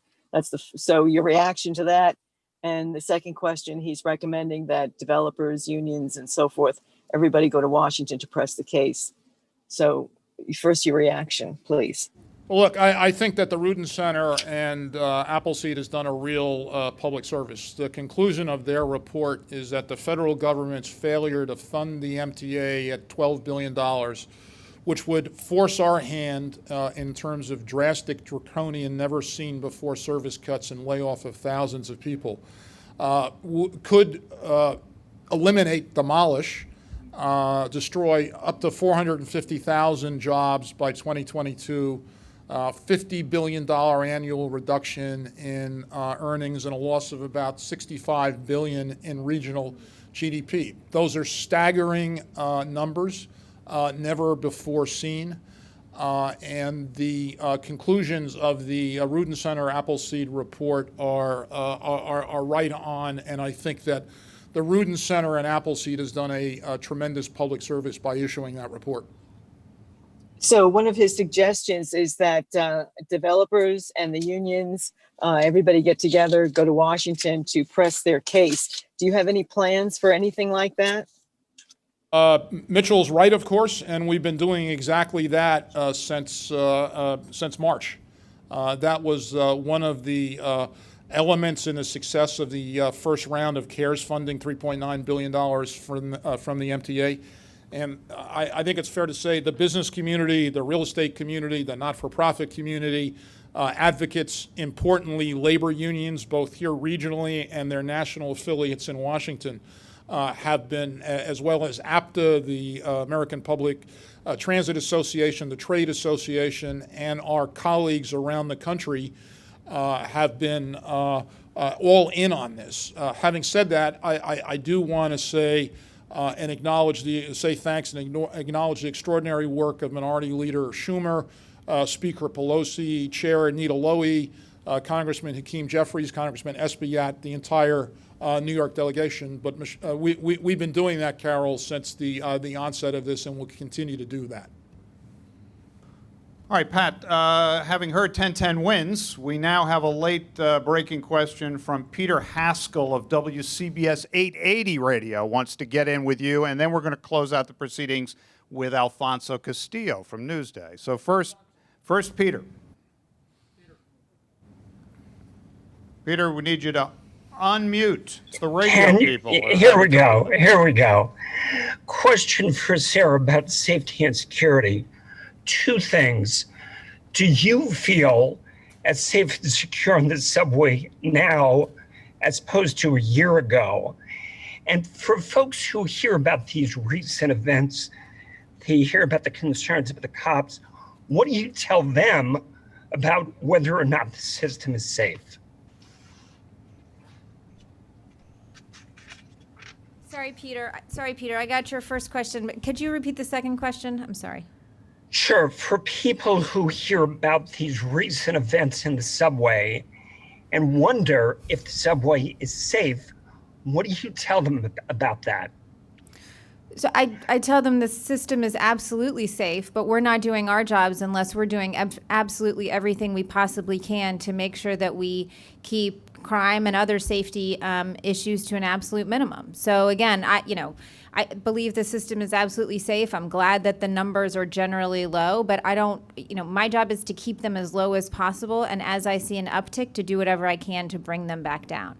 I myself do feel safe in the system. Yes, that was your first question, I think. Thank you.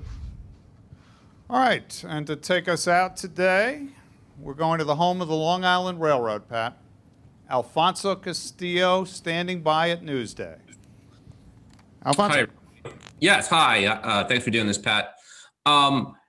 Both you and Bob Foran mentioned in your presentations today that the MTA was starting the process of looking at its next fare adjustment plan. I know going by the biennial schedule, you'd be set to vote on one this year.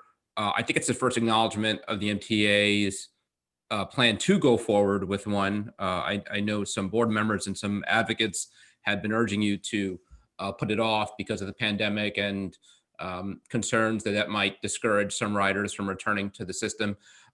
So the question, and this is not about the fare increase. I know you've talked about a fare increase beyond the 4% that might be necessary if you don't get the federal funding. But regardless of whether you get the federal funding, is the plan to go forward with the 4% fare increase later this year? On one hand, the 4% increase is incorporated in the existing budget and financial plan. Having said that, this is a board decision. This is the beginning of the process. There'll be discussion, I'm sure, at the November and December meetings about all of these issues. And no decisions have been made. And I will say the following. We at the MTA are acutely aware that there are the unemployment rate is far higher than it was pre-pandemic, that many people are out of work and are suffering economically and that our customers are overwhelmingly at this point first responders and essential employees who don't have the option of driving to work and don't have the option of working remotely or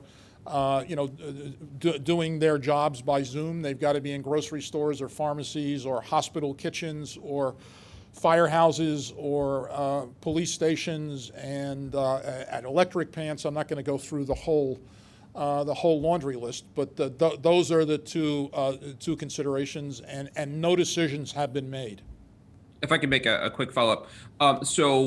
It sounds like there'll be some kind of proposal at the November plan for a fare increase. Will that be a 4% fare increase, or could it be more if by then you still don't have any word on a federal bailout? Could we see the lower fare increase? With all due respect, Alfonso, I don't make the same logical leap that you did from the 2 points that I just made, a couple of minutes ago, that's the conclusion. We will be going forward and looking at these issues with our board, but the assumption and the premise of your second question, I think, is unfounded. All right, with that, thanks, Pat, Bob, Sarah, Thank you. Jano. Thanks for all the questions. Thank Great you to all. hear from you. And good afternoon from Lower Manhattan.